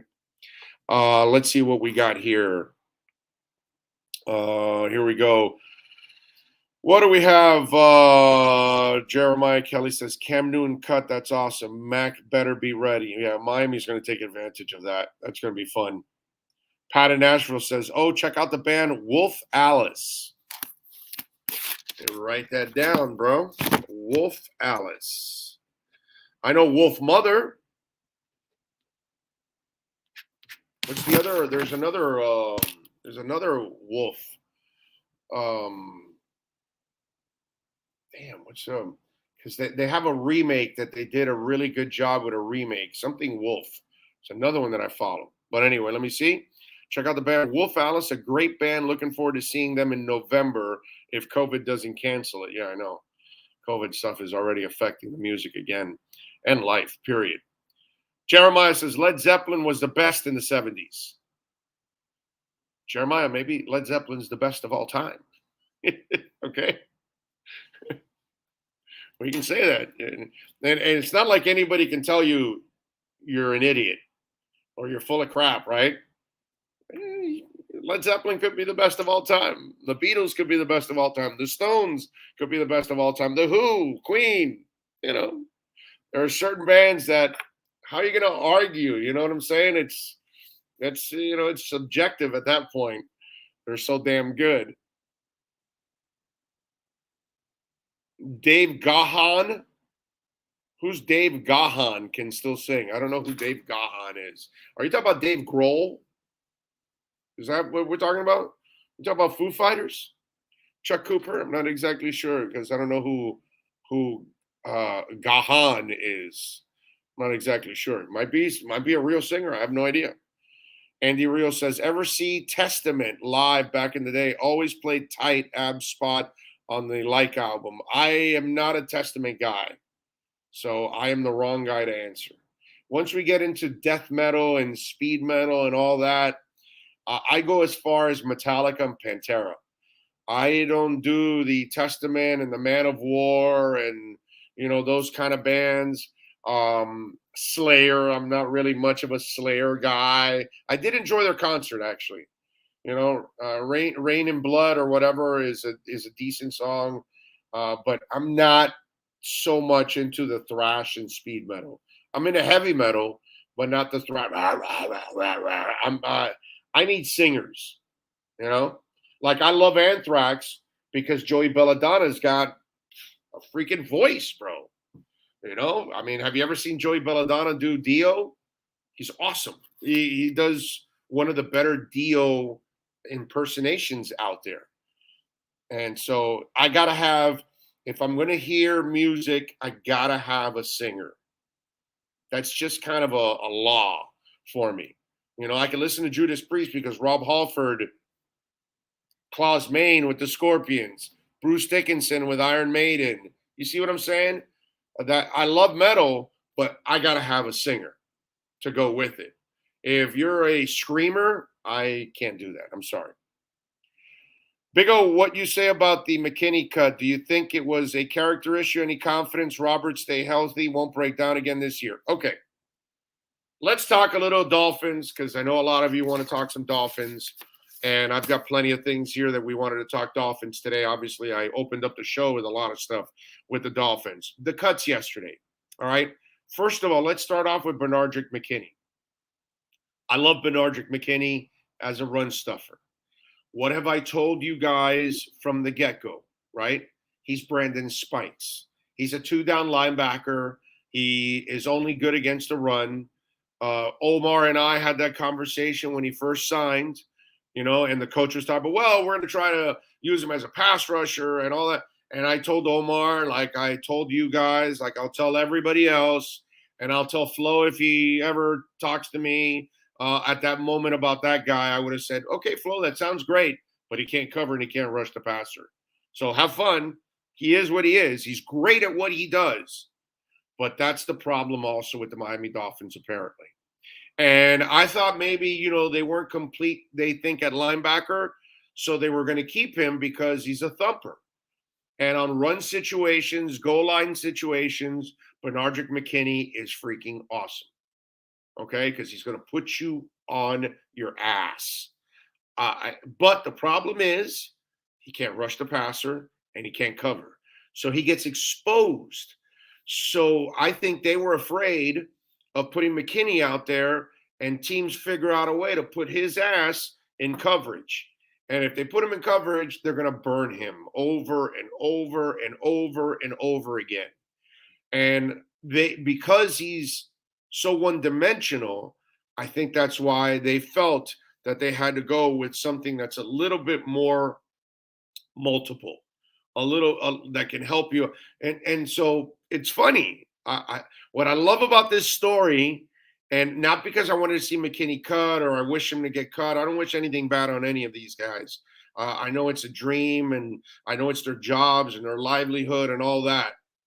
But you remember when people were the Dolphins didn't honor McKinney's contract. And I'm the only one that was saying, well, they're not supposed to. He's limited. That's why they cut down the salary from $7 to $3 million. And people were like up in arms at what the Dolphins did. And it's like, well, do you understand football? Do you understand what they're doing? And now you understand why they cut the salary. Because they weren't sure you could even make the roster. So who's justified with what now? Right? Dolphins are clearly justified in doing what they did. So it's not a character thing or anything like that with McKinney. He's a good dude. He's not a bad dude or anything like that. He wasn't going to be a cancer on the team or anything like that. It's just he's one-dimensional. It's not his fault. You know, he's really good at something. But on this team, okay, here we go. This is why I have Albert Wilson cut. This is why I have Albert Wilson traded. You know, because I don't think he's a top 4 receiver. He's unreliable. He's never been reliable, and he doesn't help you out on special teams. So if you're going to be the 5th or the 6th receiver, or even if they keep 7, you got to be a two-way player. And Preston and Parker and Waddle and Fuller, that's your top 4. So the same things that hurt McKinney, I think eventually hurt Albert Wilson. Being unreliable and not being multiple. That's a problem. It's a problem on this team. They want you to be able to help them out in multiple areas. They want to keep teams guessing. They don't want to make the team's job of deciphering your defense or your offense really easy. So if you're a running back and you can't catch the ball, they're going to have a problem with that, Jordan Howard. Eventually, they're going to say, yeah, we can only do this. And that was the first year because they needed a short yardage back, so they thought maybe that could work. And then they went back to their philosophy. Like, he doesn't do enough for us, and he's not doing what he needed to do in short yardage anyway, so let's get rid of him. They don't waste any time, man, at all. So the McKinney thing is not that. They also cut Matt Skura, and I have no problem with that. They traded for the other guy, and they thought that guy is going to be better. Then go for it. Jordan Scarlett got cut. Tino Ellis got cut. Tyshawn Render got cut. Nate Holley, Carl Tucker, Khalil McCain. All these guys ended up getting cut yesterday. Skura, I mean, you could tell his days were numbered once they made a trade for another guy. Came from the same team too, which is kind of weird, isn't it? With all of that. But listen, again, it's not a character. Don't look at McKinney that way. It's a limitation thing. And if somebody needs a run-stuffing linebacker in the NFL, I think McKinney is going to get scooped up quickly. If they're all right with it, if they can deal with the limitations, then yeah, I think so. Preston has more injury history issues than Wilson. That foot may be the end of his career, and then it may not. But guess what? One guy's 29 and the other guy's like 23 or 24 or whatever. One guy has a future. Albert Wilson's not the future. And Albert Wilson can't stay healthy either. So I'd rather, if I'm going to go with 2 unhealthy players, I'm going to go with Preston Williams. Okay? Because Preston Williams has shown me more on the field than Albert Wilson and has shown me more potential of what he could be. He could actually be a legitimate number 1 wide receiver, as said by X, who covers wide receivers for a living. So I'm going to go with Preston, who has potential and has the future. Albert Wilson has no future. He's 29 years old. I've mentioned this several times. He's 29. He has a little over 700 yards in 2 seasons with the Dolphins. He's never scored more than 4 touchdowns in a year. And yet, somehow or another, he's the second coming of what? Don't understand it either. Let's see. Jeremiah says Flores loves Wilson. He's not going anywhere. Williams is slow to be a number 1. Is too slow to be a number 1. Well, Preston's got decent speed. Preston just got behind the defense this past week. And he's fresh off an injury, too. If I'm the Dolphins, I'm trading Wilson for a linebacker. Well, how do you know that somebody will trade you a linebacker for Wilson? You know, I love when we play fantasy. Let's see. What else do we have here? Ooh, by the way, damn it. I screwed up, ladies and gentlemen, because I think we have Coach Flo, don't we? I think Coach Flo is talking at 11:15. I think I made the mistake. I should have gone to Coach Flo earlier. There we go. Let me put up Coach Flo here, folks, so you guys can get a little flow going. All right, where are we at here? All right, let's add a little flow. Let's hear from Coach Flo.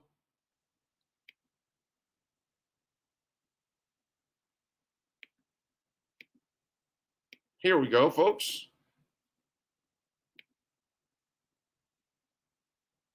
I didn't add it? Oh, there we go. Okay. Are you guys hearing this? Because I'm not hearing it. I'm not going to get into his, the situation, but we had to place him on IR, and I think he'll I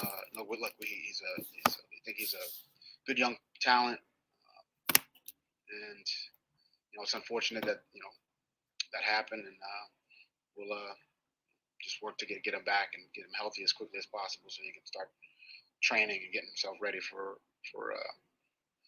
next season. You guys have kept two quarterbacks on the roster every year, and here obviously Reed had a pretty solid camp. What does that mean for him and how you navigate? Reed, like you mentioned, he played well Sunday, and he's done a nice job really throughout training camp. He really made a lot of progress and seen a lot of growth from him, from last year to this year. He's a good player. He played well the other day, and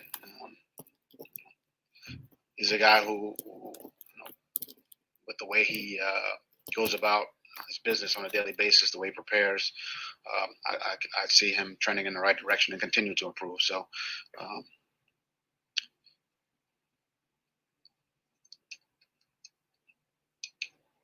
is that it? All right. Thanks, guys. Sorry, guys. I screwed up. That was my fault. I was talking a bunch, and I completely forgot that Coach was at 11:15. Larnell Coleman, by the way, is going on the IR, and he was terrible the other day. But he's a 7th-round pick. He's listen. When you fall out of the 7th round, you got a lot of holes in your game. That's just the way it is. So I like that move. Excuse me. I like that move because you stash him now, and you get an opportunity to develop the kid. He also said that Greg Manzik, the new center that they traded for, will be at practice. Albert Wilson will participate in today's walkthrough. Flo says they're working with Duval Quiroz Neto also. Let's see, what else do we have here? Holland and Eichenberg also will be at practice today. So that's actually really good that Holland and Eichenberg are back at practice. What else do we have here? Flores views Will Fuller's suspension for the first game as a roster spot that they get for an extra week. Could be an offensive or defensive player, and then next week they'll figure it out. Talking about Landon Roberts, he's moving in the right direction. We feel good about where he's at, factored into some of the decisions, which, of course, they weren't going to and I think I mentioned this before, that when they were talking about Landon Roberts in one of those conversations with Omar, and I said, man, they're going to keep both. I doubt it. And I'm not exactly sure if Omar agreed or disagreed with me on keeping both linebackers, but I didn't see them keeping both linebackers because Landon Roberts is slightly better than Bernardrick McKinney as a pass rusher, Landon Roberts is not really a good coverage guy, but he can rush the passer a little bit. That he can. So they must have liked him over McKinney, and they felt they couldn't keep two of the kind of linebackers that had some kind of limitations. So it's nice to see that Landon Roberts is making a return. Let's see. Flores says he met Mac Jones at the Senior Bowl. Great deal of respect for him. He's earned respect of Belichick. He has my respect. Let's see. I have a lot of appreciation for his hard work. There's a lot that goes into it. So many variables when you talk about these types of decisions: position, salary cap, kicking game. Brian Flores on McKinney. Okay. And I think that's it. That's kind of the big news that's coming in overall. Patriots are placing Pro Bowl cornerback Stephon Gilmore on the physically unable to perform list, which means he will miss at least the first 6 games per source while he's recovering from quad surgery. So a rookie quarterback will be taking over for the Patriots. Yummy. And Stephon Gilmore will not be around. So you have no Will Fuller that first week, right? Well, they have no Stephon Gilmore. Yay. All right. I like it. I like it. You know Miami's going to kick the Patriots' ass, right? You do know that, right? That's guaranteed. Money in the bank. Okay? Just telling you. That's all. That's it, man. All right, nothing else? All right. That's pretty light news coming out of camp so far.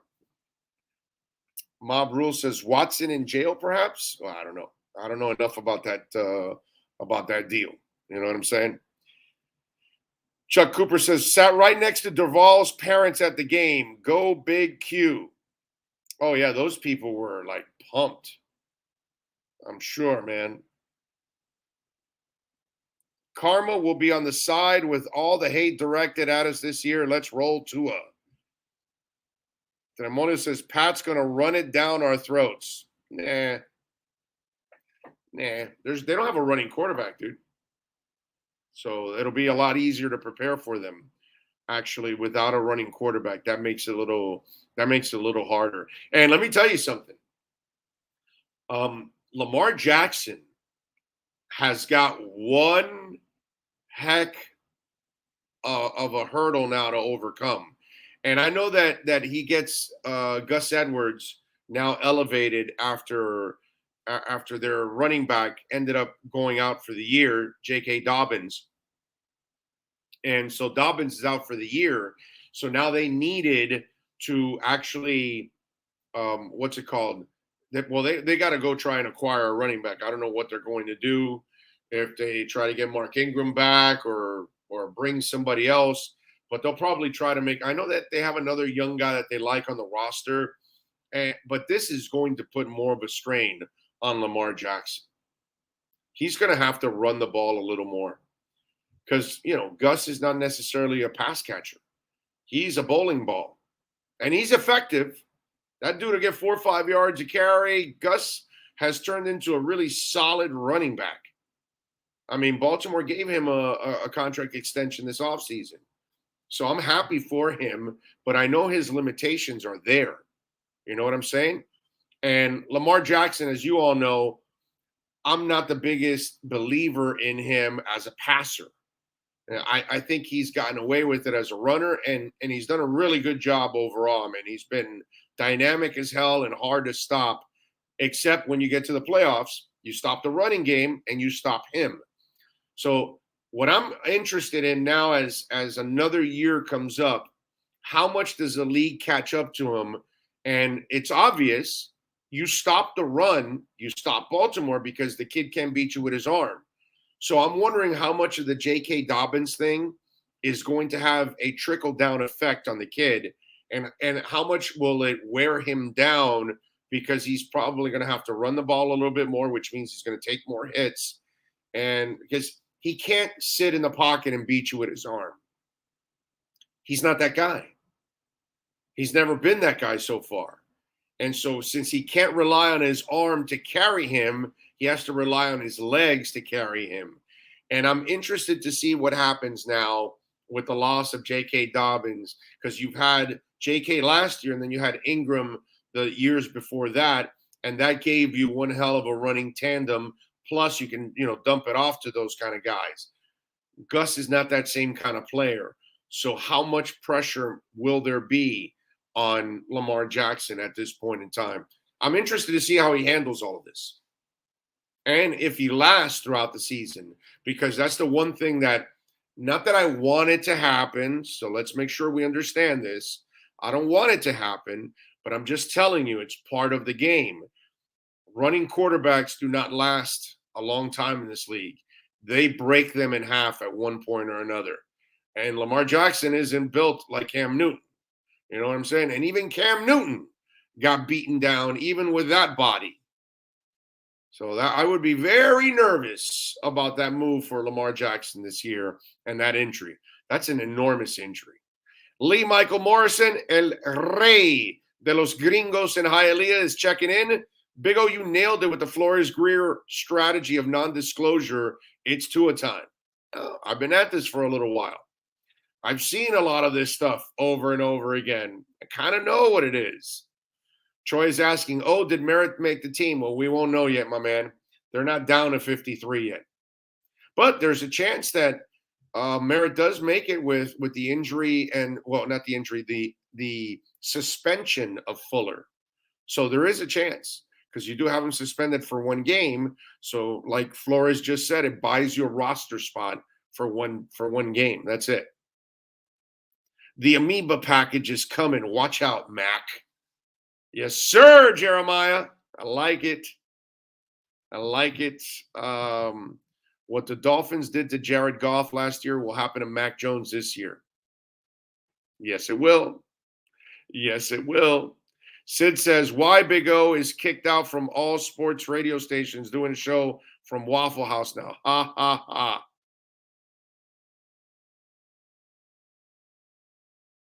Sid, if you only knew, my brother. If you only knew. But, hey, I mean, if this, helps you get by throughout the day, and, that's fine if it makes you feel better. But I don't know if you realize I'm actually doing pretty good. But that's all right. Dolphins D, frustrated Mahomes. Mac Jones is a joke compared to Mahomes. Troll is a keyboard wizard. Dolphins D is just young punks with goofy hair. Let's go New York Giants. There we go.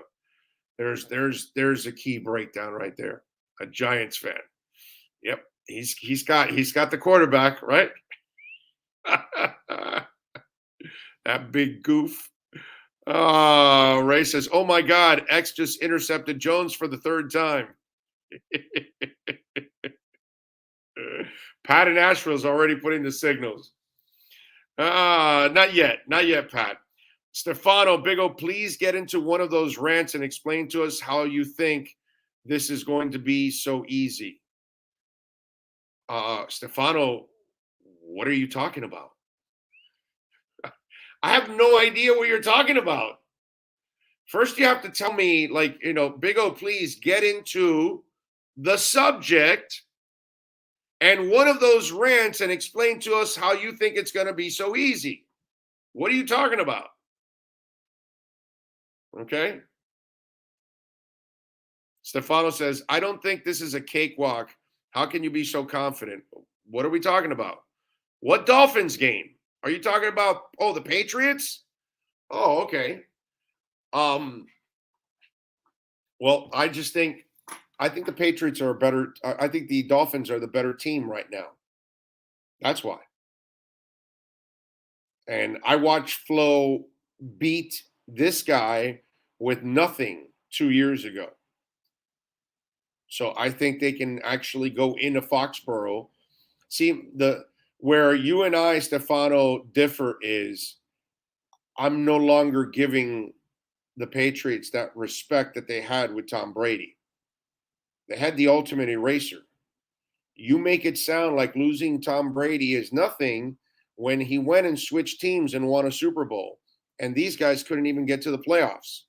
So explain to me how you think they're a playoff team without Tom Brady.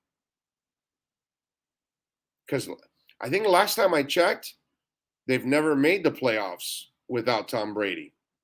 Correct? Even when they won those 11 games with Matt Castle, and that team was freaking loaded, it was Miami that made the playoffs, not the Patriots. So I'm not exactly sure why you think the Patriots are the Patriots anymore. Stephon Gilmore is out for 6 weeks. Hell, I saw a beaten up Devontae Parker make Stephon Gilmore look foolish.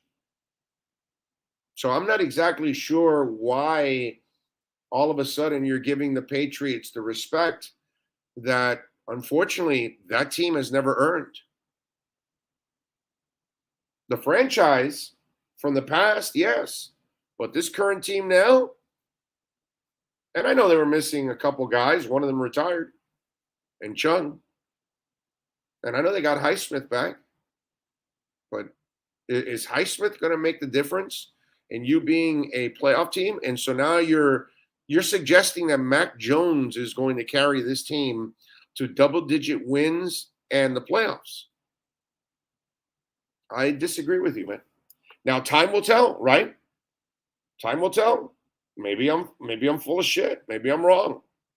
But I believe that the Dolphins are the better team between the Dolphins and the Patriots right now. I believe the Dolphins are doing this and the Patriots are doing this. And this offseason, the panic moves that they made by spending all that money. Let me ask you something, Stefano. Do you remember how the Dolphins used to be when they used to spend all that money in the offseason?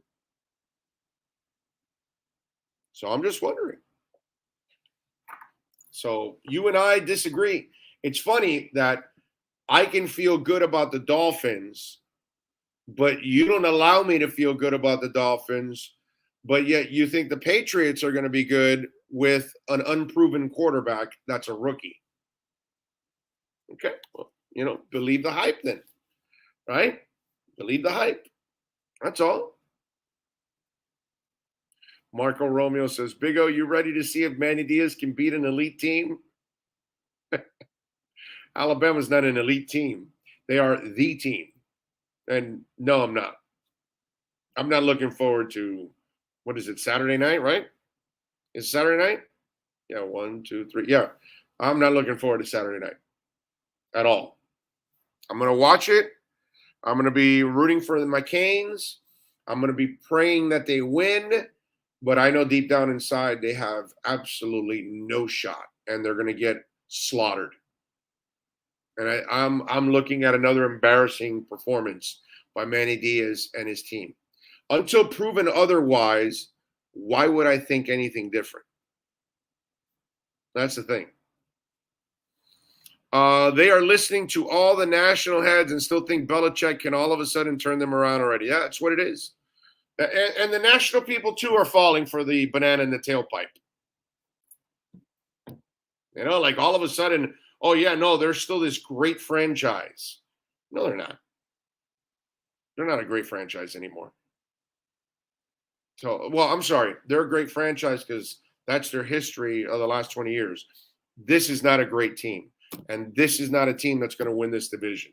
And this is not a team that's even going to finish in first or second. They'll finish in third, barely ahead of the Jets, and both of those teams will be, under 7 wins or something like that. I don't expect good seasons out of either team.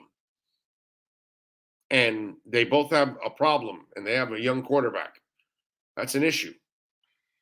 So we'll see. We shall see. They already signed. They signed 2 tight ends and one that's always injured. Always. Hunter Henry will not stay healthy. He's already injured. He'll be out most of the year. So what they wanted to do with those 2 tight ends, I don't think they'll be able to do throughout the season because Hunter will not play the entire season. Lisa says, love that Stephon Gilmore will miss the first 6 weeks. Tua should have a field day. Cam could end up in DC backing up Fitzy. No, I don't think so. I don't think that'll happen. I think because it's two different offenses. So if Cam backs up, and I think Ron Rivera knows Cam well enough that I don't know if you want Cam in the building as your backup.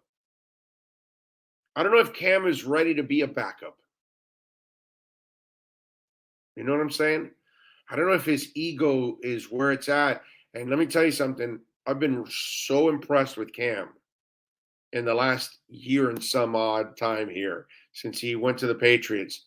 He has been incredibly professional about everything. Okay?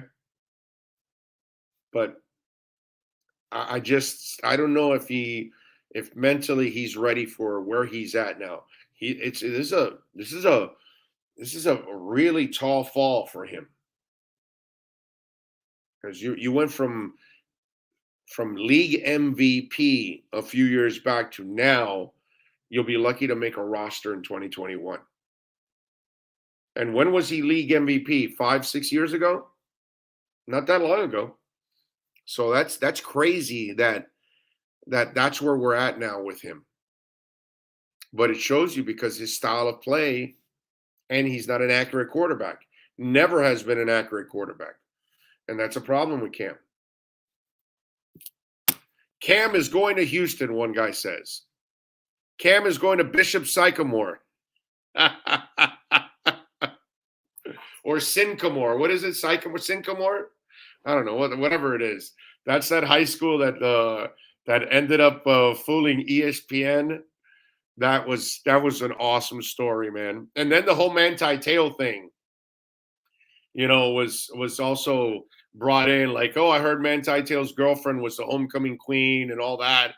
Because that was funny. That was funny. They got all that involved. I was tripping out with that, man. Let's see. Cam to the Bears. Everybody's got him going somewhere. I don't think he goes anywhere. Amito says, I want the Bills and all the smoke, baby. Put me up against the best of the division, and then we can see where we're at. Well, you'll have two opportunities. All right? I love my Dolphins, but let me tell you something. That's the team. Unlike my man, who's the guy that was Stefano. Unlike Stefano, who, is totally committed to the New England Patriots. And I don't think they're that team anymore. Excuse me. The Bills deserve our respect.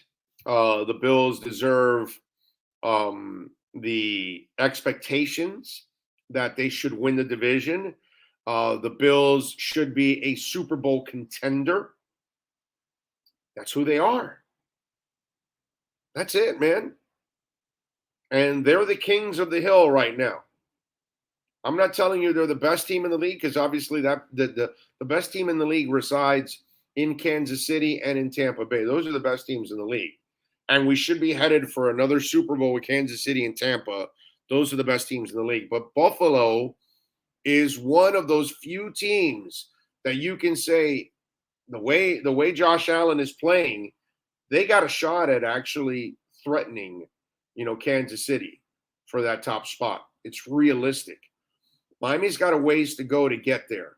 Now, having said all that, I think Miami can be very competitive against the Bills. And I think they could even beat the Bills if everything goes well. But reality is the Bills are supposed to win the division, and the Bills are supposed to be a contender in the AFC. That's the reality. And we have to give it to them because that's what they've earned. They are the guys there. It sucks. Hey, Dank, you may not want to keep doing that if you want to last long on that chat board. You got one warning, Dank. One warning. You can ask a question and then let it go. If you keep doing that, you will not be here. Okay? All right. So let's see if one more comes up.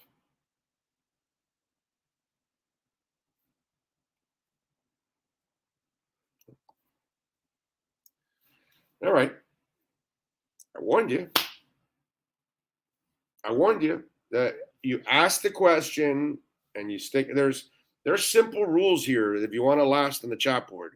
Those of you that have been here for a long time, you know how I am. We can agree, we can disagree, you can insult me, whatever. Okay? Ask your question. When you start posting 50 things at a time because you want to try to dominate the board or you want to come in with some kind of an agenda, you'll be ghosted. Okay? So I'm just telling you, Stanky Danky is gone. Just saying, man. It's I don't have a lot of rules there, but respect, man. There's almost 300 people right now on the chat board. They don't need to be bombarded with 4,000 messages. Make your point and that's it. We'll talk about it. Maybe I'll address it. Maybe I'll answer it. Maybe I don't. Maybe somebody else talks to you. But if you think you're all of a sudden going to dominate the chat board and start being abusive and just keep posting and posting and posting, now in the end, I have the power to block you. And so I warned you, and you kept going. So there you go. Big ol' Mac Jones played like a man possessed. I think Miami drops the first game, but bounces back and beats the Bills. Wow. Now, I completely disagree with you. I think Miami beats the Patriots, and maybe they lose to the Bills. But they're beating the Patriots. Oh, they're beating the Patriots. We'll see. KD Toucan says, got danked. Dank got danked. Okay, all right. So maybe, you know what? We have a nickname. You know, because obviously we use the little symbols with the bat and all that, right? To excavate these guys, get them the hell out of here. But now we've got a nickname. We got to dank them out of here. You've been danked. There you go. So now you guys know on the chat board, when we get an abusive person, all right, you guys can obviously put the symbols that we use, the symbols that the abusive people don't know about. That's the funny part. The ghost and the bat are the two symbols that the abuser never knows about, right? It's only the hardcore that are here for a long time know about the bat and know about the ghost. That, hey, we got to ghost this guy. We got to, bat his ass out of here, that kind of stuff. So now, like Hawaiian Punch, you put now you're going to get dank. So that's it. So at least the Dankinator can watch the show, can't contribute anymore, but he did contribute his name to the show. So now you've been danked. There you go. I like it. And by the way, please smash, man. We've got 300 people there on the chat board. Please smash the hell out of the like button. It is incredibly important to smash that like button. It is really, really important. Craig Sebring says, I think we beat Buffalo. I think that we will beat Buffalo and should have beaten them last year, but dropped some interceptions. Yeah, they had a chance. That's why I think they can be competitive against Buffalo, and I think that's why they're better than the Patriots. But that's fine, man. Tua doesn't get respect. The Dolphins, we have Dolphin fans that live in the past. Remember, we talk about that all the time, and I get frustrated with those fans, like, let it go. And they keep thinking it's the same old Dolphins. That's what's going on. That's all. They keep thinking it's the same old effing Dolphins. And this is not the same old Dolphins, man. This is a different franchise under Flo and under Greer. They've built a different kind of culture. This is a team that walks into every game thinking they've got a legitimate shot. And they do. I think the first year proved it to you when they went to New England and beat Tom Brady, the GOAT, in his backyard in a game they desperately needed for the wild card, for the bye week. and they sent them to the wild card round. That right there tells you that that Flo can coach the crap out of teams. And if you don't believe it by now, then, that's why I keep telling, Dolphins not to live in the past. And guys like Stefano are, underestimating the Dolphins, and guys like Sid because they're, Giants fans and they think it's the same old Dolphins. And that's fine, man. That's all well and good. Eventually people will learn their lesson and they'll start to respect the team like they did in the Shula years. But you've got to get to that point. And Miami hasn't done enough to respect you. You know what I'm saying? And eventually people will respect you, but you've got to earn that. I was just telling you that about Buffalo. Buffalo has earned our respect, man. They're the best team in the division. They're one of the 2 or 3 best teams in the AFC. They should be a contender to win the AFC. Kansas City should win it, but they could be right there, and they could be a Super Bowl contender. They've earned that. They have built that team up the way they built it up. You have to give them their due. I hate it, but we have to give them their due. Now, that's the standard. Flo knows it. Greer knows it. Players know it. You got to go out and beat the Bills, man. If you want to be the king of this division, that's the team you got to own. The Bills. That's it. Says, Big O, if the Dolphins beat the Ravens or Titans as the 6th seed and get a playoff win, does that make us unofficial, or do people keep ghosting us? No, let me tell you something, if they end up going to the playoffs and winning a game in the playoffs, they will get that respect automatically. Why? I think the respect is already building. I think people respect the hell out of what Flo and Greer did in year 1. And then they saw the marked improvement in year 2. And remember, I'll tell you this. While the Dolphins are not yet getting that respect across the league, they are getting this from people. Hey, that's the up-and-coming team. That's an up-and-coming team. Hey, I like Flo. That's an up-and-coming coach. That's one of the better young coaches in the league. I hear that all the time. So it's building is what's happening. And you've got to take that next step. And if somehow or another you do make the playoffs and you win a game in the playoffs, yeah, you're going to get that respect. Because if you do that, that means Tua's balling. And when Tua balls and that defense plays the way it played last year, you're going to get all that respect because you deserve it. That's what's going to happen, man.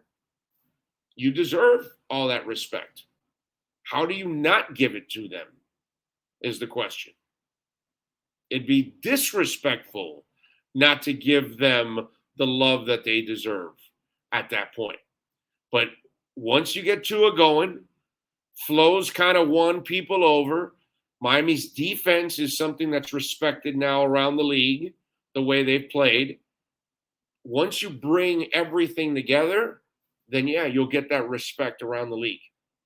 Guaranteed. But you got to earn it. And that's what we just said about the Bills. They have earned the right for us to think the way we do about them. Not that we hate them as Dolphin fans. I mean, as the best team in the division and contenders, And I think Miami does some of that. They'll get the same kind of respect. Yeah, that I'm not concerned about whatsoever. Let's see, what else did I want to talk about?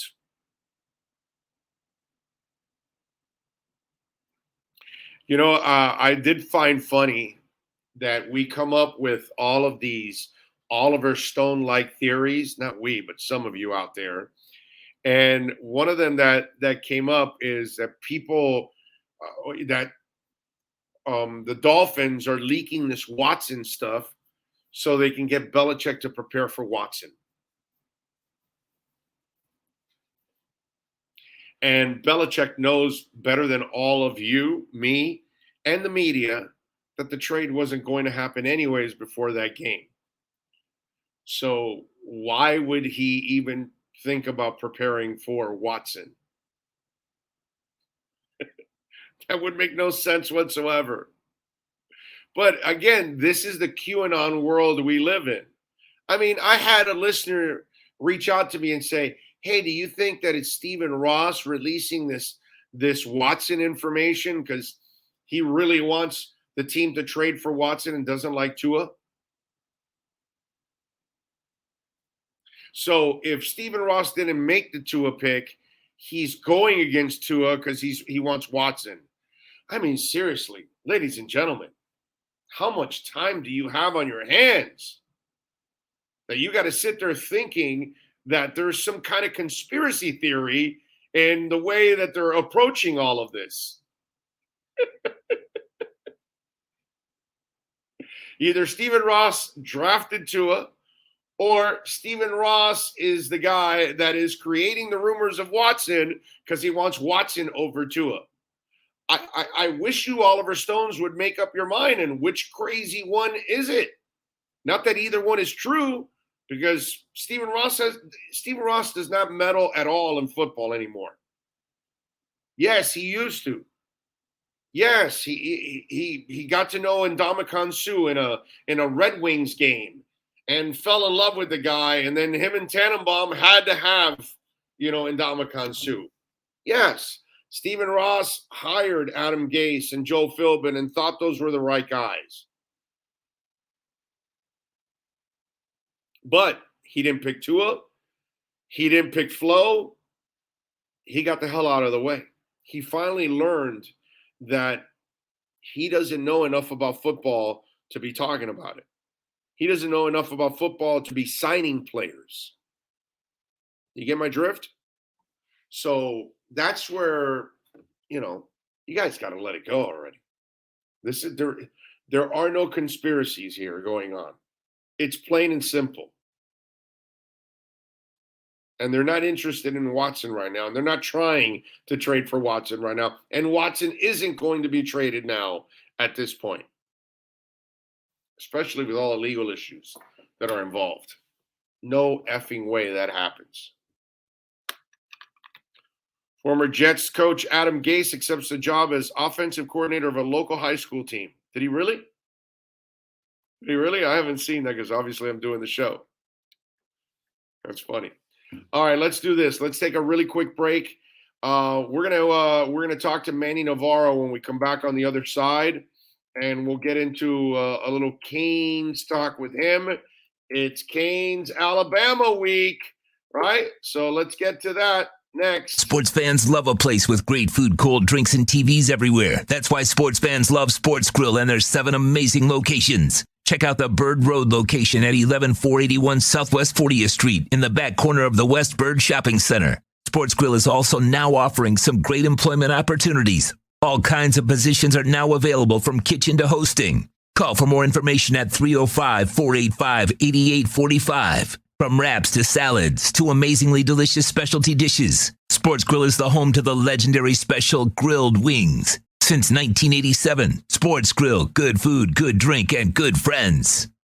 If you're a Miami sports fan, then there's only one store to go to, and that's Caneswear at Miami Fanwear in Davie. They're your one-stop shop for all your inner Miami CF, Canes, Dolphins, Panthers, and Marlins merchandise. They have hats, t-shirts, game day jerseys, and so much more. Located at 2511 South University Drive in Davie, and open 24/7 online at caneswear.com or innermiamiwear.com. Call them at 954-835-5597. Caneswear, the spot where inner Miami and all Miami sports fans shop.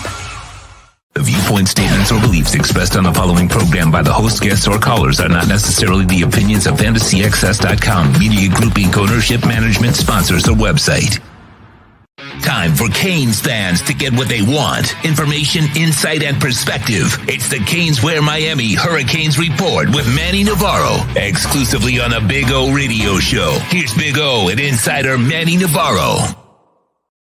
Right. Yes, sir. It is time to rock and roll, talk a little Canes. And, Manny, I find it so amusing because in this 24-hour news cycle, we end up having fan-driven sites, maybe even some media members that got to keep writing and talking about it, maybe some talk show hosts that keep talking about it. And then they find a way to try to convince themselves that somehow the Canes have closed the gap. Manny is ready for these kind of moments. The team is ready to take on Alabama, that they're equal in talent, that they're equal in accomplishments, that they're equal in whatever. And then I almost feel like there's a lot of people that are setting themselves up to get their hearts like severely broken on Saturday. Yeah, I mean it's hope, right? Hope does that every single year. Fans, new season, they look at the roster, they look at stats like the fact that Miami has 184 combined starts on the offensive line, and they think, oh, the offensive line is so much better. They've got all this experience. They look at Alabama and they say, well, it's a new quarterback. Nobody in the backfield has started a game before. They got an issue with their starting tight end who's pissing off Nick Saban. Listen, man, the bottom line is Alabama has more talent. I did the 5-star count. I went through the 2 deep of both teams. Miami's got 1 5-star recruit in their 2 deep, James Williams. Alabama has 11. So that just tells you right off the bat, from a talent perspective, where Alabama is with their 2 deep and where Miami is, and how this is still a process of getting Miami back to the level of talent that a team like Alabama has, where guys leave and guys step in and there's no drop-off. So how does Miami keep it even competitive? Because, like, I'll be impressed if they keep it within 20. If they stay within that point spread, I will actually be impressed. I'm kind of expecting a slaughter, to be honest with you. So in this crazy world, let's feed the narrative here of trying to convince ourselves that they even have a shot here. How would they even keep it close?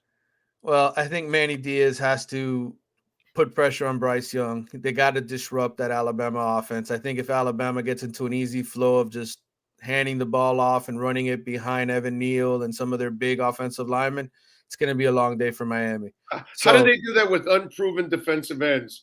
Yeah. Walk me through that one, please. Yeah. Walk me through the fact that they have no proven pass rushers. You know, maybe a little bit of Silvera in the middle, but outside of that, and Silvera is not Warren Sapp either, okay? So let's not – and he's not Jerome Brown. And, you know, it's just like tell me, how do you do that without pass rushers? Yeah, it's not going to be easy. And I think, you know, Manny's whole concept of this defense, and as far as how he was sort of redecorating things and rearranging things, you know, it's the old adage of Jimmy Johnson, right? You take a linebacker, you move him to defensive end, and you let him run after the quarterback. You take a safety, you move him down into the box, you make him a linebacker. Essentially, that's what he did here. He did that with Zach McLeod. He moved him from linebacker to defensive end. He did that with Keontra Smith, moved him from striker to weak side linebacker, which puts him more in the box. And he did that with Amari Carter, brought him down from safety, put him into the – he thinks that they're going to be faster. He thinks that they're deeper. There's more guys on the defensive line who could be a part of this rotation and help. That's the way he's approaching things. And I think, you know, you are going to see him be more aggressive than Blake Baker was as far as blitzes with his linebackers. I think he's got no choice. You're going to see Keontra Smith blitz the quarterback a ton. I think you're going to see Amari Carter go after the quarterback a ton. That's their hope in this game, is disrupt Alabama's offense enough with a young quarterback and some, you know, relatively inexperienced running backs, and shake them up so that you can keep yourself in the game in the fourth quarter. But it all starts with stopping the run. And if those defensive tackles don't show up and play like, you know, third, fourth, and fifth year players that they are, then, you know, it's going to be a long day for Miami. Yeah, that is a key. And that at least is what we think is a strength of this team, with those guys up the middle. But the outside linebackers, the defensive ends, those guys, we don't know how they can actually hold up also in the edges. So even if Silvera and the boys can do their job in the middle, they're going to be able to test the outsides too at the same time. Because while we talk about them being untested and unproven as pass rushers, they're also untested and unproven at holding the point too on the outside. Yeah, and that was the issue last year. You go back and you look at that North Carolina tape, and it was just their running backs were getting into the hole a lot faster than Miami was, and just exposing the defense. And so, you got to hope that between Jess Simpson, the new defensive line coach, and what Manny has brought as far as being the guy in the defensive room again, where he's really leading it, he's calling the plays, that's enough to make them a whole lot better than we saw at the end of last season. Because personnel wise, I mean, it's still the same players. It's still the same guys pretty much. So it's execution and how they go about attacking things. What kind of heat does Manny get if they get embarrassed against Alabama? Because I know realistically we're all expecting, most of us that are realistic are expecting a loss. But like I told you, you got a part of this fan base that's kind of convincing themselves that they can be competitive, that they can actually beat Alabama, all of that stuff. So what kind of heat is Manny facing if there is an embarrassing performance, not a respectable performance, because I think people will have a little bit more understanding then. But if it is one of those thrashings, what kind of pressure does he get? What kind of heat does he get from the public? Yeah, I think without question, I mean, people are going to be really disappointed because, Manny's forte is defense, right? That's what he's supposed to be good at. And he put this pressure on himself by making himself defensive coordinator. So if the defense comes out and looks horrible, then I think immediately, the hot seat discussion comes into play, right? It's how quickly can we get rid of Manny and how quickly can we bring in somebody else? Because here's part of the deal. If they get embarrassed by Alabama, he's not going to get fired. If they go 8-4 this year, he's not going to get fired. But the recruiting class is going to fall apart. And the guys that are part of fixing this future are going to say it's the same old Miami. So that's why this game is important. If you show up and you hang with Alabama, even if you don't win, at least you show all these high school kids, hey, look what we've done. We were losing to Duke, FIU, and Louisiana Tech 3 years ago. Now we're hanging with the best team in college football that's 80-6 over the last 6 years. So that's what it's about. It's all about image and how these kids respond to it. And so I think there's a lot to gain and there's a lot to lose with this game. That's a great point, man. I didn't even think about that. The long-term effects of this, the periphery of this game and what it could mean, because in the end, all these guys want to win, and they, I think also we're at a point where are players getting to the NFL because they're talented, or are they getting properly developed here to be the best that they can possibly be? So they even go higher in the draft. You know what I'm saying? Right. Whereas guys, when they left here, they were NFL prepared. I don't know if that's the case anymore with University of Miami football players. Are they NFL prepared when they get out of here anymore?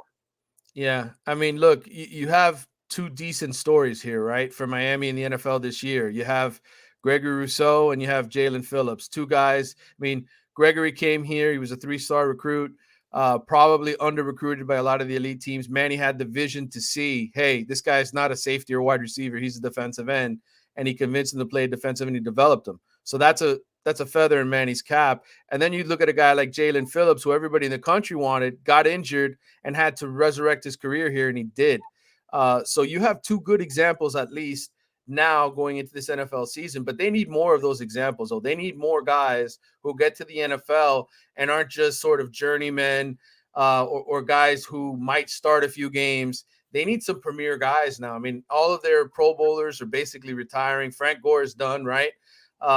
You've basically got Calais Campbell carrying the flag for Miami, and he's in his 13th year. Yeah, so Greg Olsen, another Hall of Fame type candidate, right, also just retired too. Jimmy Graham's at the end of his rope, right? I mean, there's another Hurricane. So, for years and years and years, we've sat here and we're like, oh man, yeah, maybe the Canes aren't winning, but look at all these guys in the NFL that are still having good careers.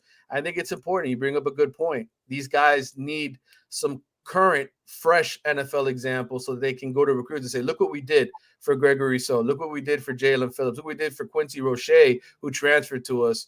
Maybe he doesn't get drafted out of Temple, but he comes to us, and now he's got a roster spot with the Steelers or whatever. So you need more of those sort of examples. And I think, when you look at some of these players that are seniors now, or guys that are going to go into the NFL next year, Bubba Bolden is another example. I think he's a guy who gets drafted.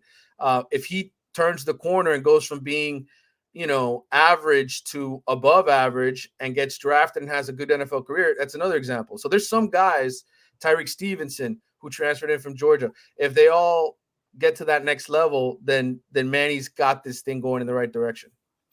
All right. Manny Navarro, of course, joining us. Make sure you follow him on Twitter at Manny_Navarro. For those of you listening on the podcast, and of course, visit our friends at Caneswear.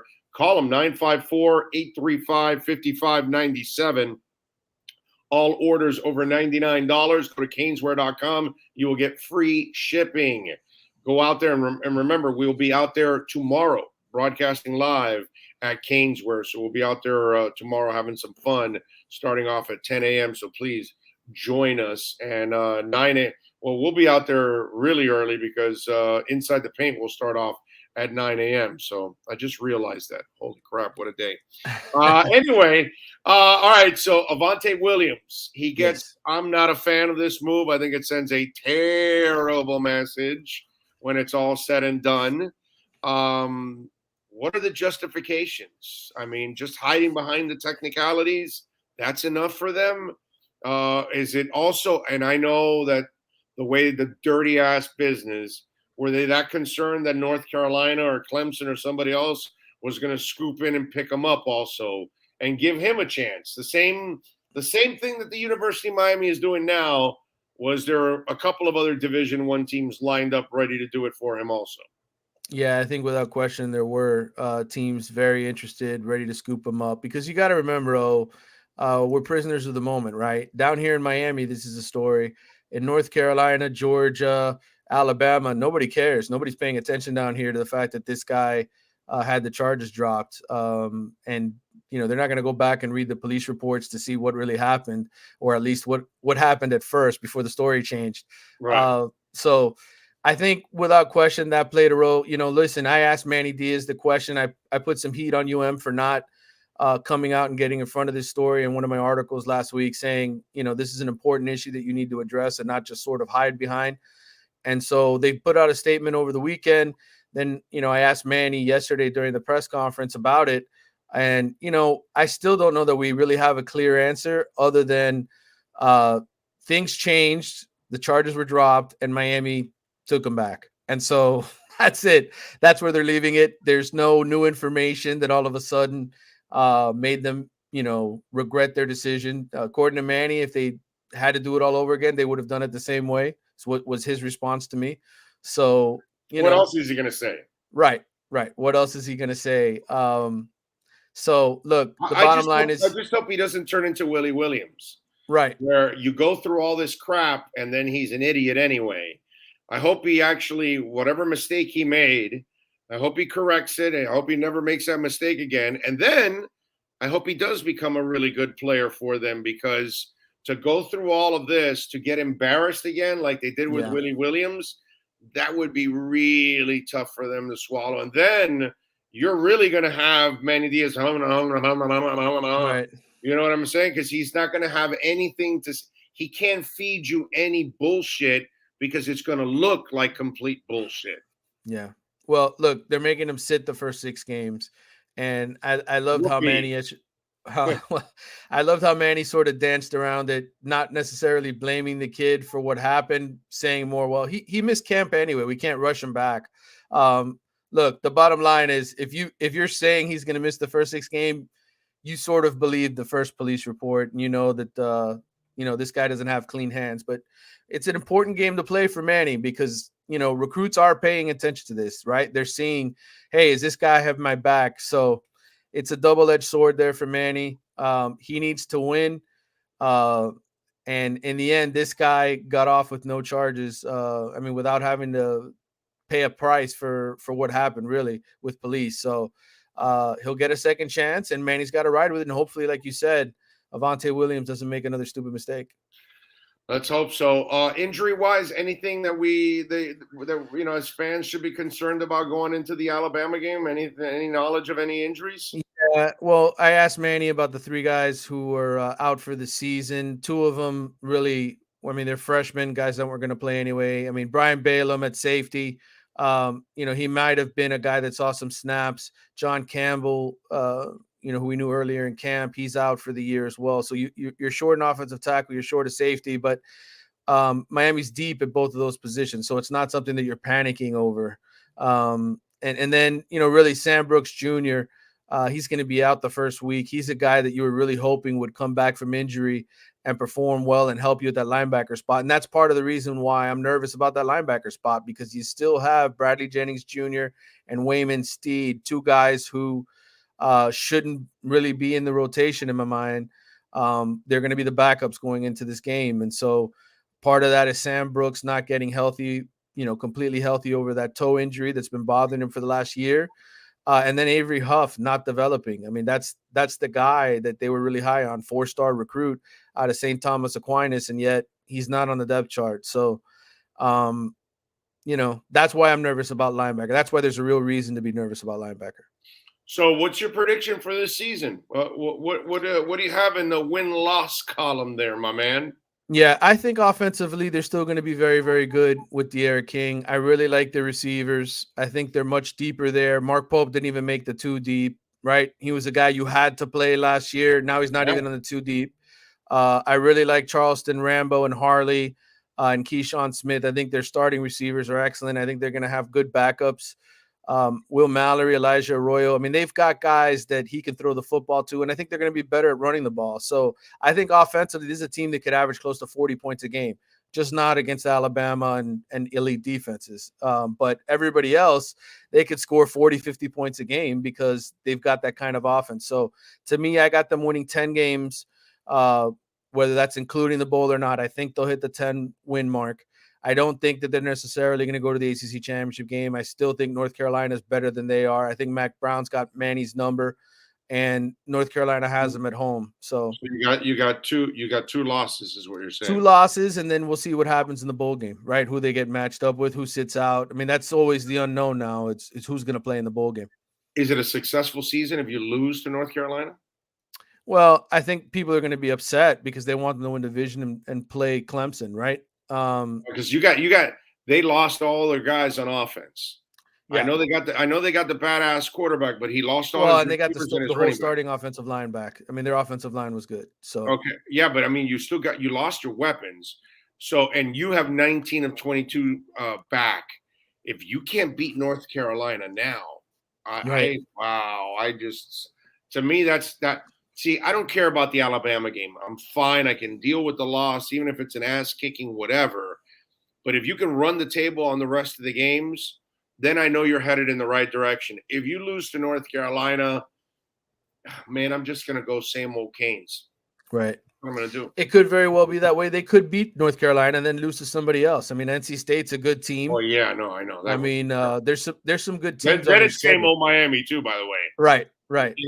Well, I think 10 wins at least sends the message to recruits that we got better from last year. Look at our offense, right? Those guys put up good numbers, and things are heading in the right direction. And to me, that's what Manny needs. Manny needs momentum. This Miami team needs momentum. Go back to Al Golden, go back to Randy Shannon, even Richt, right? After that 10-win season, the next year they come back and they're terrible.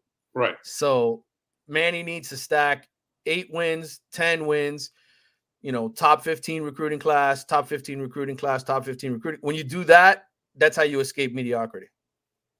Follow him on Twitter at Manny_Navarro. Catch his work there at The Athletic as always, and support our great friends at Caneswear. Go to caneswear.com or visit them at 2511 South University Drive in Davie. We'll be there tomorrow morning, rocking and rolling. Manny, thank you, my brother. I appreciate you immensely. Anytime, brother. You have a good one. You got it. If you're a Miami sports fan, then there's only one store to go to, and that's Caneswear at Miami Fanwear in Davie. They're your one-stop shop for all your Inter Miami CF, Canes, Dolphins, Panthers, and Marlins merchandise. They have hats, t-shirts, game day jerseys, and so much more. Located at 2511 South University Drive in Davie, and open 24/7 online at caneswear.com or intermiamiwear.com. Call them at 954-835-5597. Caneswear, the spot where Inter Miami and all Miami sports fans shop. Yes, we're back. Thank you out there. Appreciate all of you, as always, supporting us. And if you're wondering, just in case, I am at a hotel in Orlando. I went yesterday to the Hard Rock in Orlando to see Primus in concert. I think I told you guys, but of course, people go in and out of the show, so you don't know, and then you're looking at the background and you're going, where the hell is he? And I'm actually in a hotel room right now.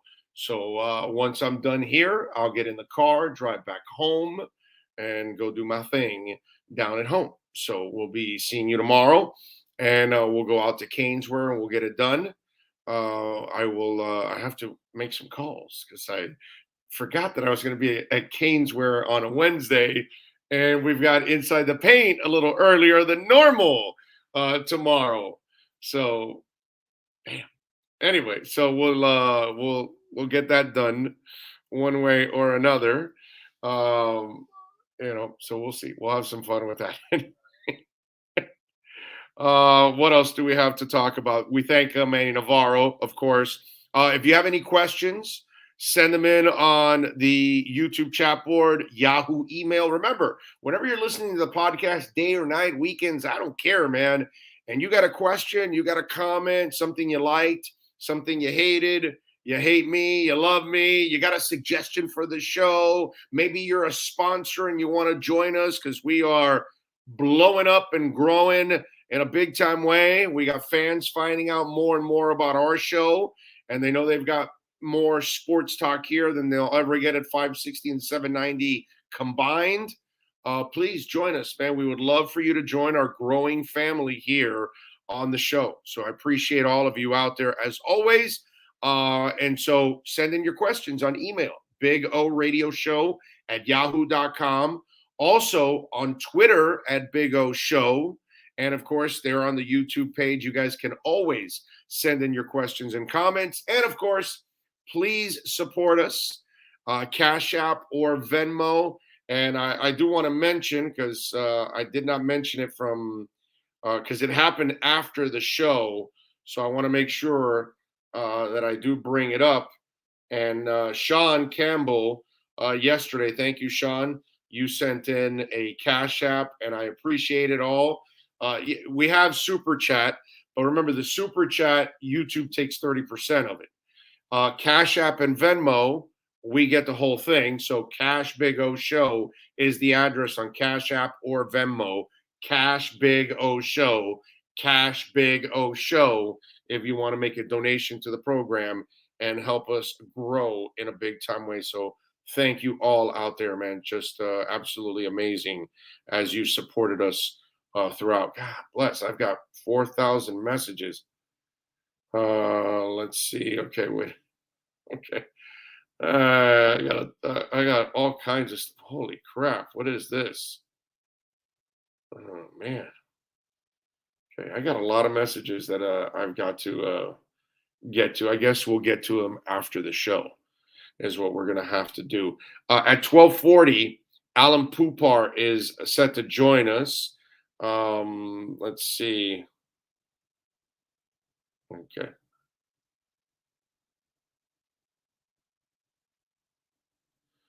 All right. Okay. All right. So anyway, we got all kinds of things. All right. So please. Hank Goldberg's Left Nut says, Big O, Manny was on with Joe Rose this morning. Yes, he did hide behind the technicality plainly. Joe let him off the hook completely. It's just life in the big city, I guess. Well, Joe can't take him to task. There's politics, bro. That's what we don't have here. That's why Manny Diaz is not going to come on this show, because he's going to get real questions. And it's not Joe Rose's fault, by the way. Anybody that does that coach's show, they want you to kiss his ass. So you really can't ask any tough questions. So you gotta, just lob softballs the entire time. It's not a Joe thing. It has nothing to do with Rose. It's just, that's the business, dude. That's the business. That's all. That's why, unfortunately, local radio is becoming unlistenable now. Because you guys see the beauty of the listeners, of all of you out there. One of the things I love about you guys, now, some of you get crazy and you come up with these crazy ass, conspiracy theories, and you come up with some weird angles sometimes, and it's entertaining. But one of the things that I do love about all of you out there is that you read through the bullshit, and eventually you'll catch on. Sometimes some of you will get fooled early on and you don't realize it, but most of you are realizing the crap that's going on local radio all across this country. And it's not a South Florida thing. Anybody that's watching me all throughout the country, in their town, they're getting the same damn thing. You know what I mean? They don't want these companies don't want hosts to have opinions. They want you to kiss the team's butts, because the teams nowadays have more influence than they ever have. See, when I first started in this business, people like Greg Reed would tell the Dolphins or the Panthers or the Marlins, yo, listen, you broadcast the games. No, you play the games. We broadcast the games. Okay? You play on the football field. I handle everything that goes on the radio station. Don't tell me who I hire. Don't tell me who I fire. Don't tell me anything about what they said. As long as they're not doing what Greg never wanted was, which is something I would never do, Joe Rose would never do, Hank would never do, or whatever. You don't make it personal. You don't start talking about somebody's family or anything like that. None of us do any of that stuff. Like that guy in WEEI last year, no, 2 years ago now it's been, he got in trouble. He got suspended because he said something negative about Brady's kid, which is like stupid. Like, why would you pick on somebody's wife or kids or family or anything? As long as you stayed away from personal stuff like that. But if you want to say that the coach can't coach, or he sucks, or he's terrible, or he needs to be fired, or the player needs to get benched, or whatever, stuff that I've normally done all my career, he didn't care. We don't have that anymore. Now, back then, it was more of mom and pop businesses were owning radio stations. Now we have big, giant corporations that own all of these businesses, all of these stations, and they're publicly traded companies. So they're worried about everything. And so then they put the muzzle on everything. So that's what's going on. And you guys see through all the bull crap. That's the best part. Because I hear it from you guys. You send me the tweets and the texts and the DMs and all that stuff. And it's like, you tell me all the time, dude, I can't listen to what they're doing at QAM or 790 or whatever, because it's just homer filled, because they have no choice. They have no choice. They can't say anything bad about their partners, because then the program director will have your ass. You know what it is? That's how it is. I know, because I got plenty of heat, and the heat built up the last couple of years that I was there, and I would hear more from them. You know what I mean? But it wasn't going to change who I was. And I kept telling them that. Kept telling them I'm going to do things my way. Okay, this is how I've done it for 30 years, 31 now. It was 28 or 29 in those days or whatever. And I told them, I'm not doing that. So I don't care your problem with the Hurricanes or the Dolphins or anybody else that's complaining. That's your problem, not mine. That's what I would tell them. And so obviously I'm not there. You know what I mean? Although they would love to have me back. I can tell you that. They would love to have me back over there. Not that I would ever go back. Okay? Not that I would ever go back. That would not be in the cards whatsoever. I can't do this over there. I can't. And so this is fun. This is comfortable. Look what I did yesterday. Yesterday, instead of doing the show at 10 a.m., I felt like doing it at 6 a.m. Okay?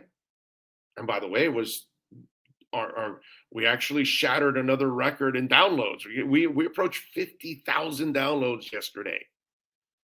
We have 700,000 downloads in the last 30 days. That's crazy ass. Those are national numbers. Okay? Now you can get 2 or 3 shows on QAM. They're not doing that in a month combined. All right? I mean, those are what you guys are doing. I love you all out there. You have no idea. You're going to help us grow and grow this thing even bigger. And we're going to be able to add more elements to all of this as we continue to grow with all of this. I can't thank all of you enough. And I think it's because you guys are realizing that what we can do with Ira and we can do with Joe Shad now that starts tomorrow and Alan Pupar and what we do with Omar Kelly. I mean, Omar and I went on for an hour yesterday. An hour. Where are you going to get that? Nowhere. So Dolphin fans all over the world are telling each other about this. And this is the reason why we're having, the success. And people are telling other people because we get to actually do what we love to do here. You know what I mean? And all I can say is because of you, because you're smashing the like button, because you're sharing the YouTube feed, or whether it's iTunes or Spotify or Stitcher or whatever, and you're telling friends, this thing is just absolutely exploding. And it's because you get here where you can't get anywhere else. Understand? So that's the beauty. C. Dola said 790 went too far with the comedy-filled radio show. Well, because everybody thinks they're a comedian. Well, let me tell you something also, C. Dola, and this is not blowing smoke up my ass or anybody else's or anything like that. I'm an old school radio guy. I was brought up with Ed Kaplan and Hank Goldberg. I was brought up with Joe Rose. I was brought up with people that actually, Joe likes to have some fun.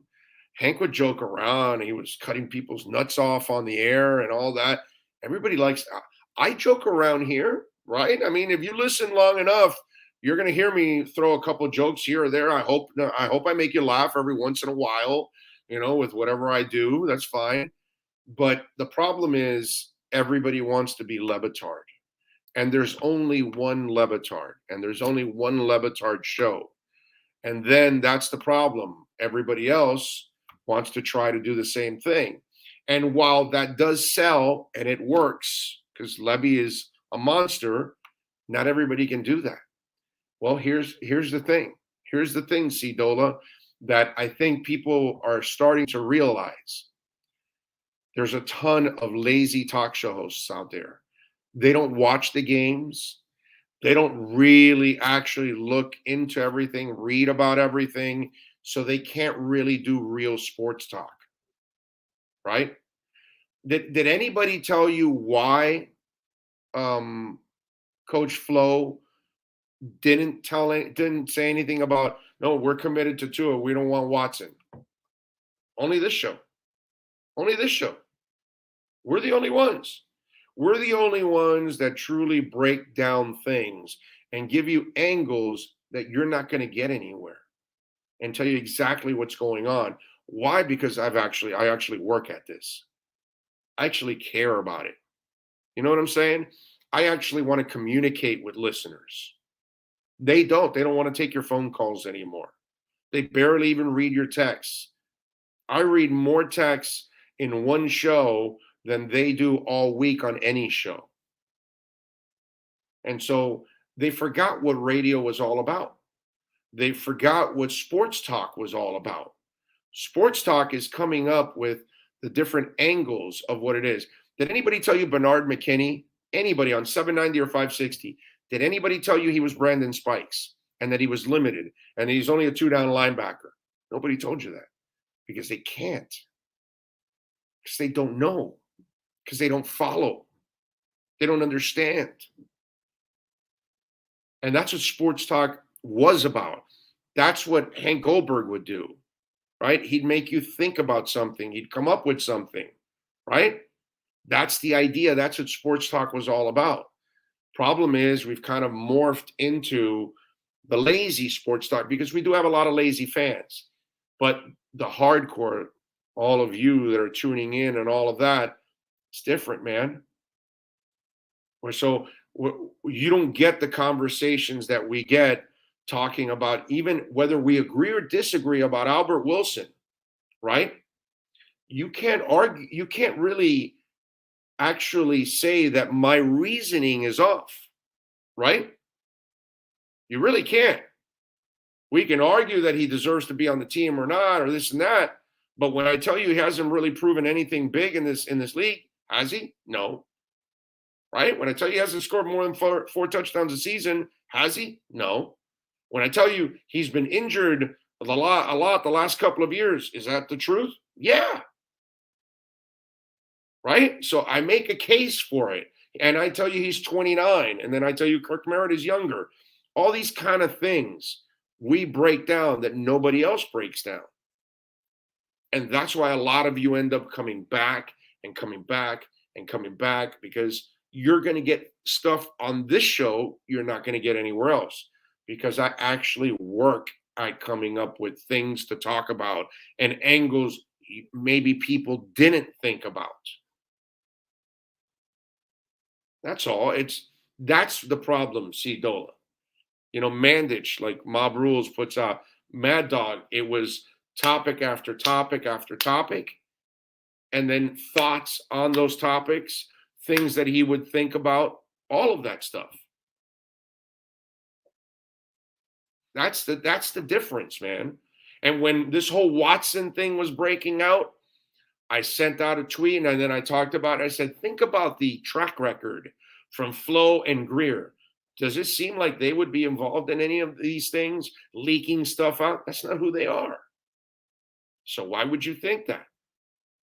But people don't take the time to actually really work at this. So they'd rather come up with goofy bits and goofy this and, top 5 of this and top 5 of that. And let's, let's go over an update for, sports update. Let's break it down for a 15-minute segment and talk about the entire sports update, which is just a waste of time. You understand? But that's lazy radio. And then what do? They repeat their interviews inside the same show. You know that when I started Onside, the first thing I told everybody I said, keep it moving, and I want more content every day, different content every day. I don't want you repeating the same story, because that's what lazy radio will do. Lazy radio will talk about the same subject for 3 to 4 hours. I know, because they made me do it. So that's why. And we're in a digital world. So people want content and lots of it. So you've got to work at it. Chase Claypool, Minkah Fitzpatrick got in a fight yesterday. Just something that I wanted to talk a little bit about, because Minkah is a guy that, while we obviously a terrific player, and hopefully Javon Holland will make us completely forget about the guy, and a guy that we all hated to see get traded, but we understood that he was acting like a little bitch, right? He didn't want to show any flexibility. He didn't want to help out his team.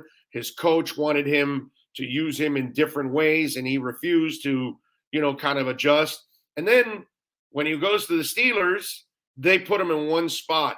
And by the end of the year, he said his second half of his season, he wasn't as effective. Maybe it's better for him to move around, which is what they wanted him to do in Miami, right?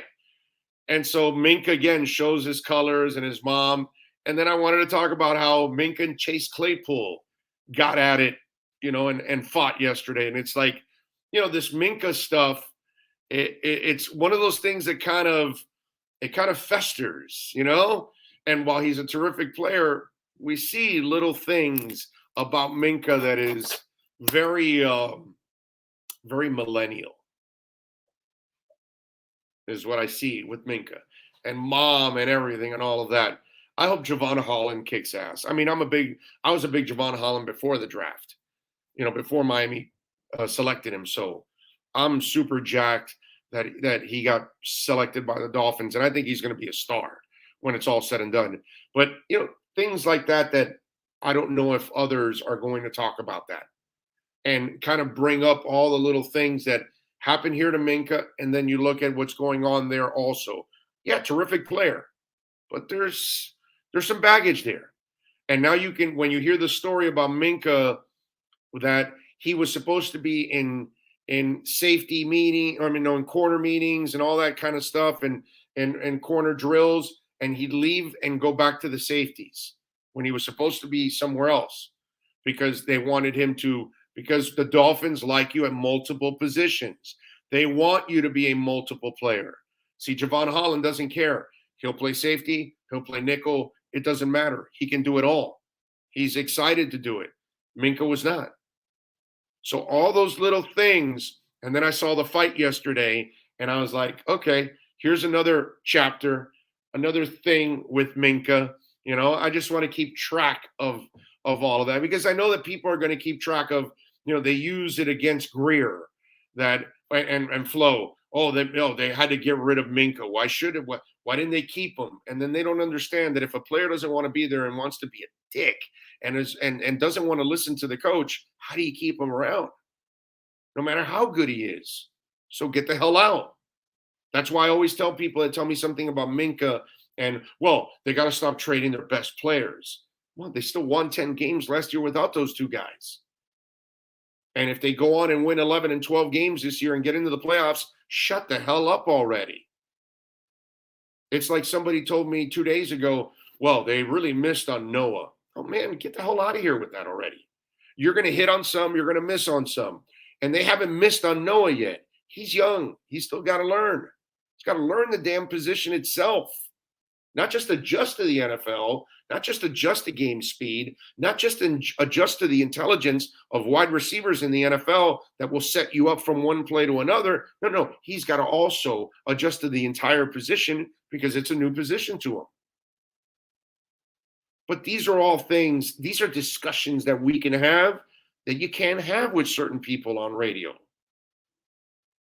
That's the problem. That's what's happened. And some of you like, the goof off radio stuff where you're really not talking about anything of substance. You don't care and all that stuff. And I get it. Sometimes there's this attitude by people in radio, like, why are you going to take sports talk serious? And well, dude, it's not serious like your family, like life and death, like a storm coming and we've got to prepare. Not that kind of serious. But how about, hey, okay, I like to have some fun, but I do want to talk about sports because I love sports. It intrigues me. Storylines. I love my teams, what they can do, what they can't do, what's the potential, all of those kind of things. It's fun for me. When this whole thing started 2 years ago, those of you that have been with us since we started the podcast, what did I say? Right? I said something really crazy. I said, man, I love this. I can't wait to watch this entire rebuild. People were freaking out that they cut all the players and that they had very little talent. And I kept saying, this is how you rebuild a real team. Because for 15 plus years, I've said organizational enema. That's exactly what they needed here. That's exactly what Chris Greer did, organizational enema.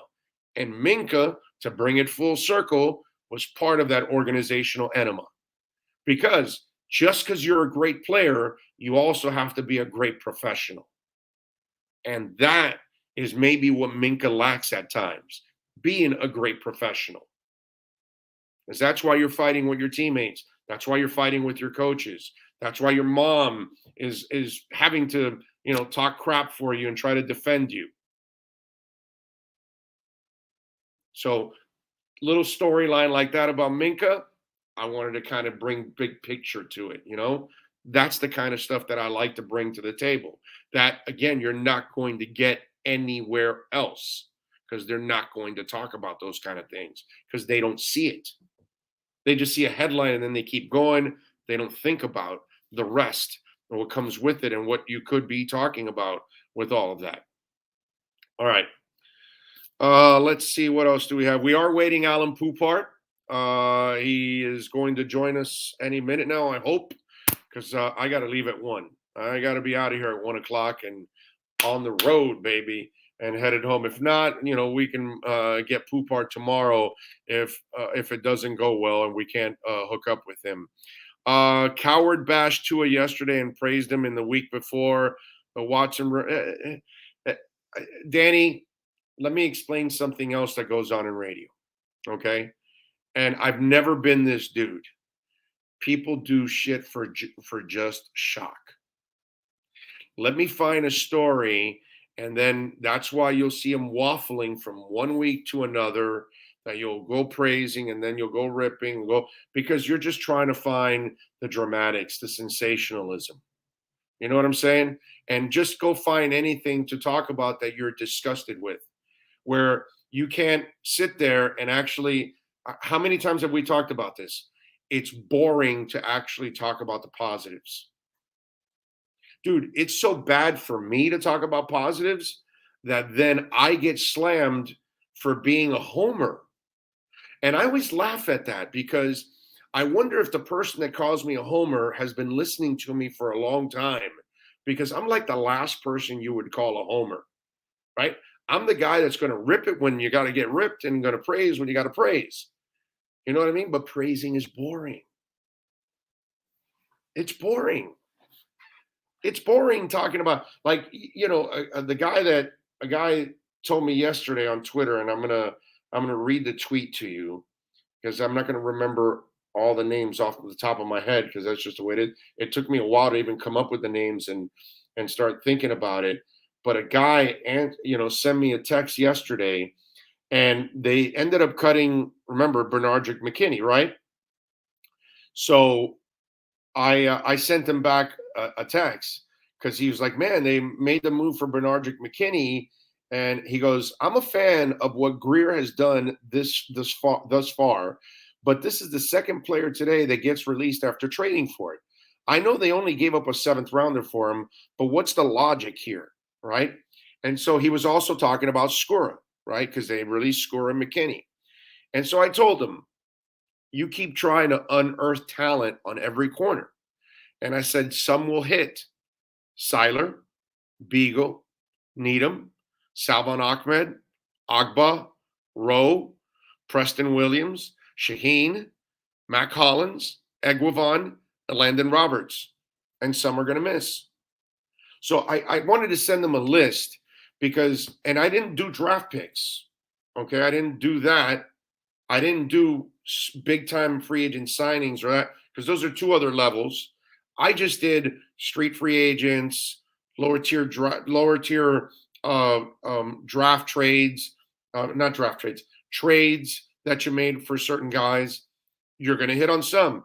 But when you think about it, okay, you start, you have 53 on your team, and you start 22 offense and defense, and think about it. Yeah, you're going to hit on some. But I just gave you 1, 2, 3, 4, 5, 6, 7, 8, 9, 10, 11 guys that are helping this team. And none of them are draft picks. You might have traded 1 or 2 for a draft pick, right? But none of them are per se draft picks. They're not high draft picks or anything like that. These are all street guys. Seiler was a free agent you took off of Baltimore. Beagle was traded for Kiko Alonso. Needham was a street guy. Salvon Ahmed, street guy. Agba, free agent. Rowe, free agent. Preston Williams, undrafted free agent. Shaheen, small trade. Mac Hollins, street guy. Egwavon, street guy. Alanda Roberts, street guy. And you got productivity out of all of them. So you got to look at the big. What do we talk about all the time on the show? Micro and macro. Okay, micro, I just want to stay with Igbenogamy. No. You got to look at macro and look at the entire team. And the entire team is growing. And all the picks. Are you going to hit on all of them? No. Are you going to hit on all street free agents? No. Are you going to hit on all your trades? No. But are they hitting on more than they're missing? Yes. Yes. So that's what counts. It's the macro. And you've gone from 5 wins to 10 wins. So what are you complaining about? But it's boring to tell people about the positives. It's boring to tell them that they know what they're doing. It's a lot easier to bitch and complain. It'll get you riled up. It'll get you going, you know? Just like this whole Watson thing. Oh, I demand him, like, you know, like my boy Charles Robinson. Well, why don't the Dolphins come out and deny it? Well, because it's not to their best interest to do it. Because if they do it for you, Charles, then they've got to go denying everything else that comes along the way. And they don't want to set that precedent. But go ahead, keep stirring it up and keep throwing it out there. Because you get to throw the story out there, you get to make the claims, but yet there's no proof. And the best part about all of this is, where's the proof on the Dolphin side? What proof is there?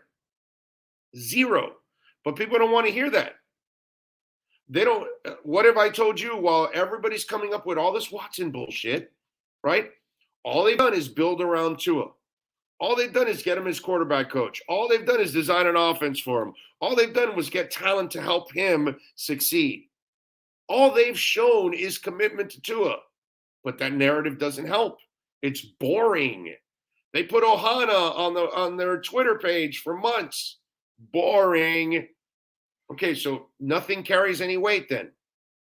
The fact that they brought Charlie Fry, who knew Tua from his early days before he went off to college, okay, that doesn't matter either. Okay, dude. Then, you know, it just gets to a point. You know what I'm saying? It's like talking to an anti-vaxxer, and you're not going to change their opinion. They're dead set. You know? You can't do anything about it. And so if the prerogative or the narrative is to create a negative story and to put that Watson's going to be traded and all that, and then within 24 hours you start hearing, oh no, there is no deal imminent. There was never a deal imminent. The Dolphins weren't part of this at all. And then the reporter had to come out and say, well, you know, it was by product of elimination how I threw the Dolphins out there. Well, that's not how you report a story. But again, the narrative is to stir it up. The boring stuff is to actually talk about the good things that are happening and the changes and why it's good and whatever. That's boring. We need drama. We need people to fight. We need people to argue. We need people to fail because we need to pick on them for failing. We need to pick on them for not succeeding. It's important to our souls. It's boring to talk about positive stuff. Why would we do that?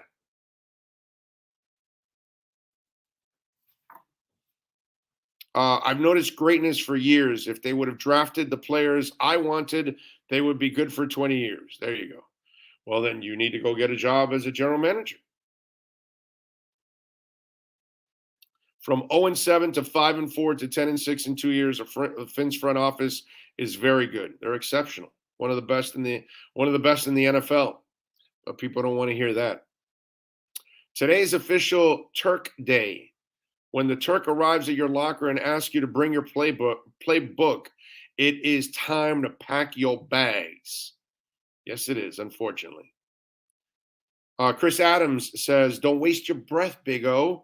These are Dolphin fans. We've been through a lot, and it's hard for us to recognize greatness like Chris Greer, the mad genius. Chuck Cooper says, Noah Igbenogany sealed the win with that knockdown pass in the fourth down. Yeah, Chuck, but don't tell people that. Don't tell people that Igbenogany tackled another player's receiver, and I bet a lot of people, when they were watching that game, they thought that was his cover and that he got burned. And no, it was a safety that got burned, and he came and made the tackle for the safety. But don't tell people that Noah Igbenogany also helped out on run defense too, making a tackle, maybe a yard.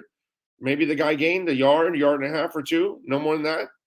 But no, don't tell people that. No. Just point out a couple plays that he didn't do bad, but don't ever point out anything he did good. Yeah, what for? Why pay attention to the game itself? Why actually watch the player all the time and see, there are some positives in there. He's actually alert on a couple of things.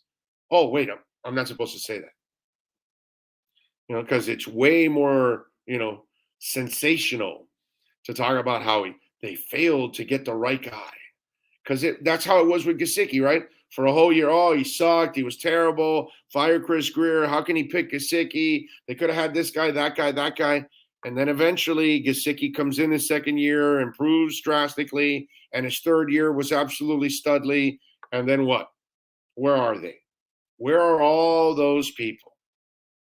Right? Like some guy goes to me, all right, I want you to apologize when Albert Wilson makes the roster. And I go, hey, man, I'm here every day. That's not a problem. But I told him, what are you going to do if Albert Wilson's traded or cut? Will I hear from you? Right? Because I'm here every day. I've been here every day for 31 years, right or wrong. So I'm going to be here when I'm wrong, and I'm going to be here when I'm right. So I'm not going anywhere.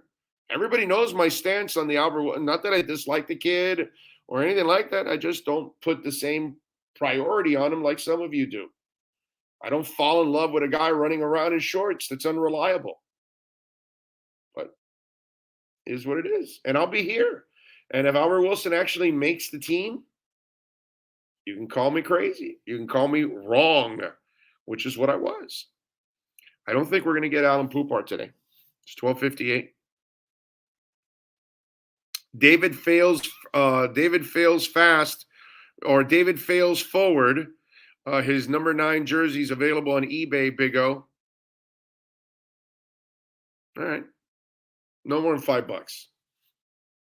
$5. I buy a David Fales jersey for $5. Dude, wasn't Fiedler number 9? Am I right? What was Jay Fiedler? Was he number 9? Because David Fales forward fast, you got there as number 9, right? And I want to say he was number 9. He was. Okay, thank you. You know what I would do? I would buy that Fales jersey, take the Fales, go to I don't know if Caneswear can do it for you, but go to a place where they'll take off the name and I'd put Fiedler on it. Boom. How about that, baby? I'm a Fiedler guy, so, what can I tell? I know he wasn't a franchise guy, but I got nothing but admiration for the guy. We can love Fitzpatrick for what he did and all that, and we can love Jay Fiedler for what he did. So there you go, my brother. I would buy that David Fales first forward fast jersey and then eliminate the Fales and put in Fiedler. There you go. You only have to change a couple of the letters. The F doesn't go anywhere. How about that? There you go. So why in the hell do you have to apologize for stating your opinion that was wrong with us now? If it's wrong, you're wrong. No apologies necessary. That's how people are. They take it so serious that, I've insulted them because I disagree on their Albert Wilson take. How dare you disagree with me on my Albert Wilson take? And if you're wrong, you must apologize. It's beautiful. Chuck Cooper says, it's expensive, Big O. Really? Oh, one guy says put Iggy on it. Okay. I'm just going the safe route. You put Fiedler on it, and is there love for Fiedler in this town? I'm just wondering. Like, we got several people on the live chat. You can send me an email at bigoradioshow@yahoo.com. Twitter, Big O Show. Do you have love for Fiedler? Just say it. You don't have to say he's the greatest quarterback or the second greatest quarterback or the third great. I'm not talking any of that. I'm just saying, is there appreciation for what he did here? That's all. I'm just saying. I know there's not going to be appreciation for John Beck or Cleo Lemon or, Pat White or, I get it. David Fales forward fast. I get that. You got some love for Fiedler? Because I got love for Fiedler, bro. I do. I just admire the guy, man. Parlamento says, love Jay. Chuck Cooper says, no. Jamie says, Big O, avoid to run another meeting. Fins all day. Thank you. We'll go for it. MJ Safra says 500 on eBay. Wow. It must be a game-worn jersey or something. Akaris one says, nah. Ceremonia says, anti-vaxxer. Why label people, Big O? What's wrong with that, bro? Isn't an anti-vaxxer against vaccines? I don't know. Am I inaccurate? Tell me, am I inaccurate? That's what I want to know, Tremolio. Am I inaccurate for calling an anti-vaxxer a person that doesn't want to have a vaccine no matter what? I'm just, please help me out there. Am I inaccurate? Just saying, right? I don't think so. I don't know. Not a Fiedler fan. Fitz and Fiedler, Ivy Leaguers. I got love for both. Yeah, Fiedler did well for what he did here. There you go, Samuel. Patriot USA says yes. Let Me Live in Peace says yes. King Short says, J-Boy was a tough SOB. Yes, he was. You are correct, sir. Coy Combs says, love me some Fiedler. And Let Me Live in Peace also makes a very important point. Last playoff victory. Well, that's until this year, of course. All right. This year. Playoffs and a victory. I know I'm being positive. I shouldn't be. Chuck Cooper says, Ray Lucas. I know Ray's not going to get love as a player, but he was a really good dude, man. Really good dude. Really good dude. Nice guy, man. I'm in Nevada, Jeremiah says, and no. Patriot USA says, respect for Jay. Adrian says, go to Zaire. Okay, I don't know what that means. Tony Zagala says, I got love for Jay. Ian from Brooklyn says, nope. No. Fiedler gave it his all, says David. And I appreciate that, right? I agree. Bromar says, easy win in week 1 for the Fins. I don't know about easy, but they're going to win. They're going to win. Who remembers Sage Rosenfels? I had him on the show, I don't know, about a year ago, something like that. I know Sage. I know Sage pretty well. Really good dude, too, man. Really good dude. He had some throws to Chambers. I'll give in. Alex Diaz, I have to have love for Fiedler, but we were a QB away from a Super Bowl contender. Yeah, but that wasn't Jay's fault. Jay tried his best. That's all I can give him. You got to blame Wani for not really correcting the offense. Danny says, yes, love for Jay. Chuck Cooper's just throwing out, other random names. We've even had Trent Green. Yeah, I remember when we had Mush Brain here. Yes, Ryan says, an anti-vaxxer is all anti-all vaccines, not hesitant about a rush to vaccines with zero long-term data and tons of adverse issues reported. Coy Combs says, you are accurate. That's all I'm saying. That's all I'm saying, Tremolio. That's all I'm saying. You that part you can't argue, Tremolio. I'm accurate. So, and if I insulted you as an anti-vaxxer, I'm sorry, but you're against vaccines. What can I tell you? That's all. Pat White was the worst of the lot. I don't know. Was he? Or was it Cleo? It's tough, right? Pat or Cleo? Damn. It's a really tough one. Although, wait a minute, guys. Wait a minute. Wait. I got somebody better. Josh Heupel. And I know you guys some of you aren't going to really agree with me because some of you don't even know who the hell I'm talking about. You know him as a coach. You don't even realize he was a Dolphin player. He had the worst arm I have ever seen at quarterback for the Miami Dolphins. I've told this story before. All the quarterbacks were injured. Okay? 4 quarterbacks normally in camp. 3 were injured. They couldn't practice. They had no arms. Josh Heupel was the only guy. I believe he was a 6th or 7th round pick out of Oklahoma for the Dolphins that year. So Rick Spielman was the GM. And Spielman was an athlete. He played college football. Remember, his brother Chris was an NFL stud linebacker, right?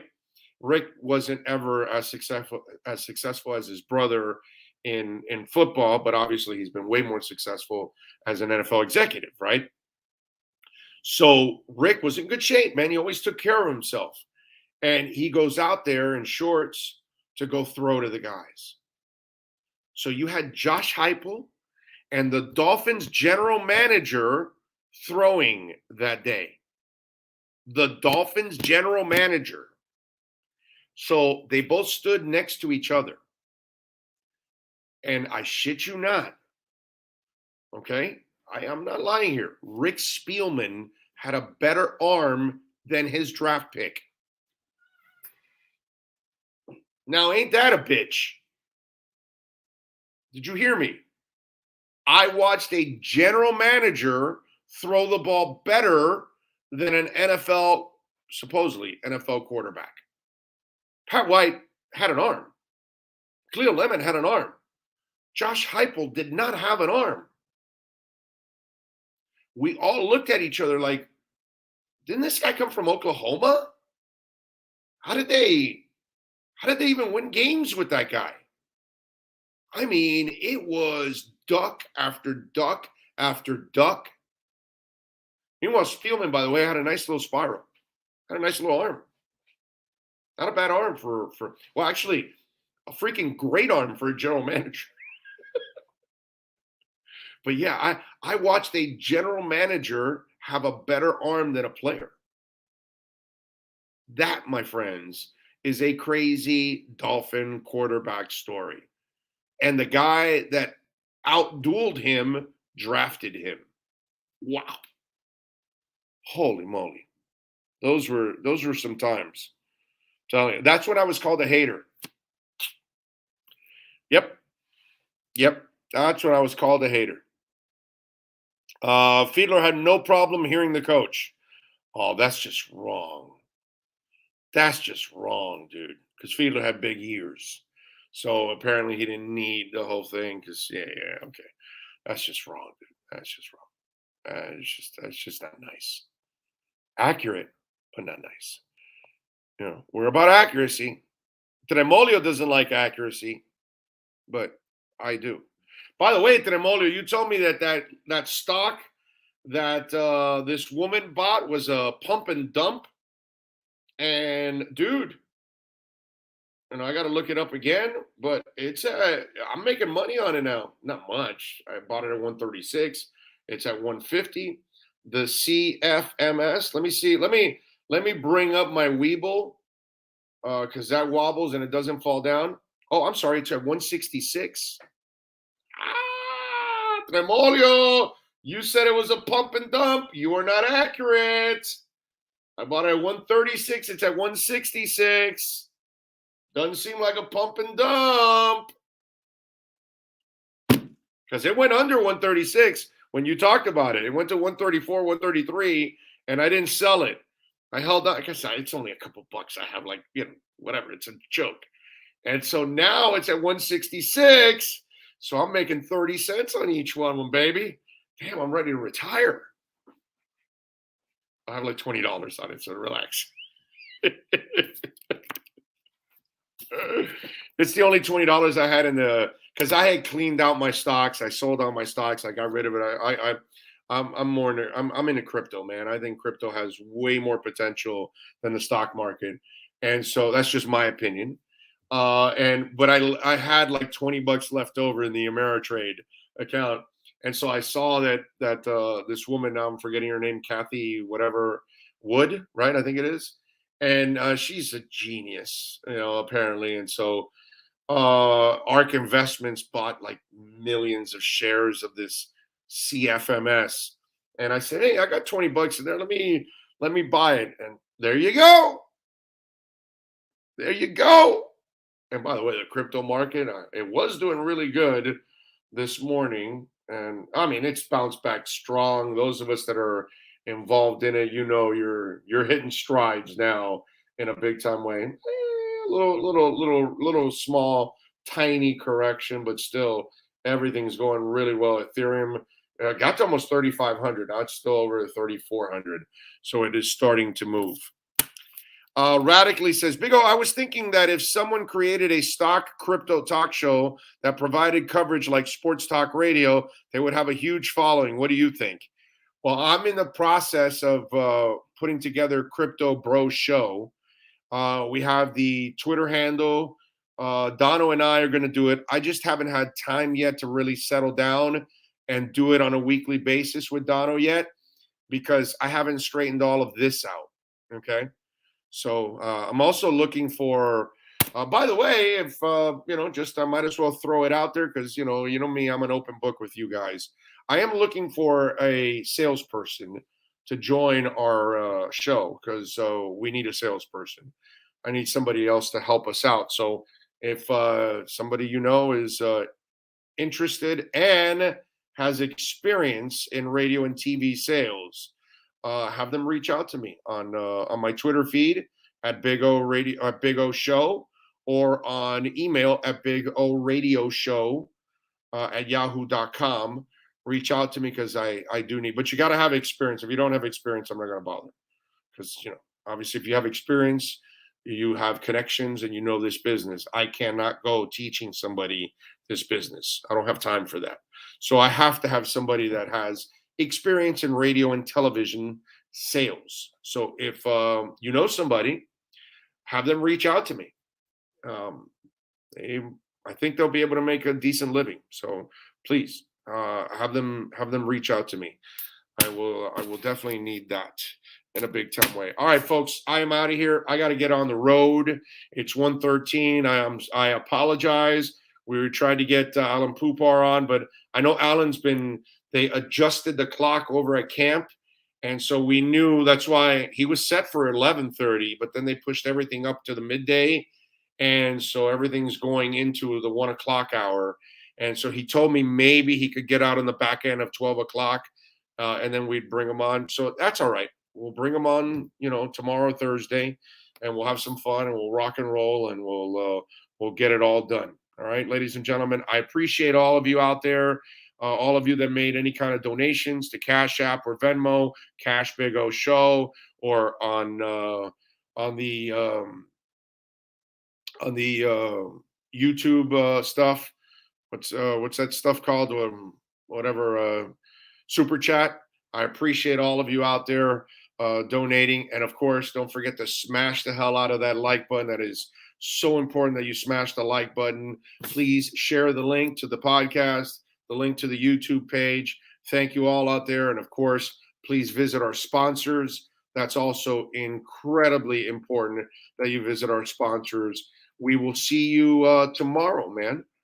Same time, same place. We'll be live at Caneswear.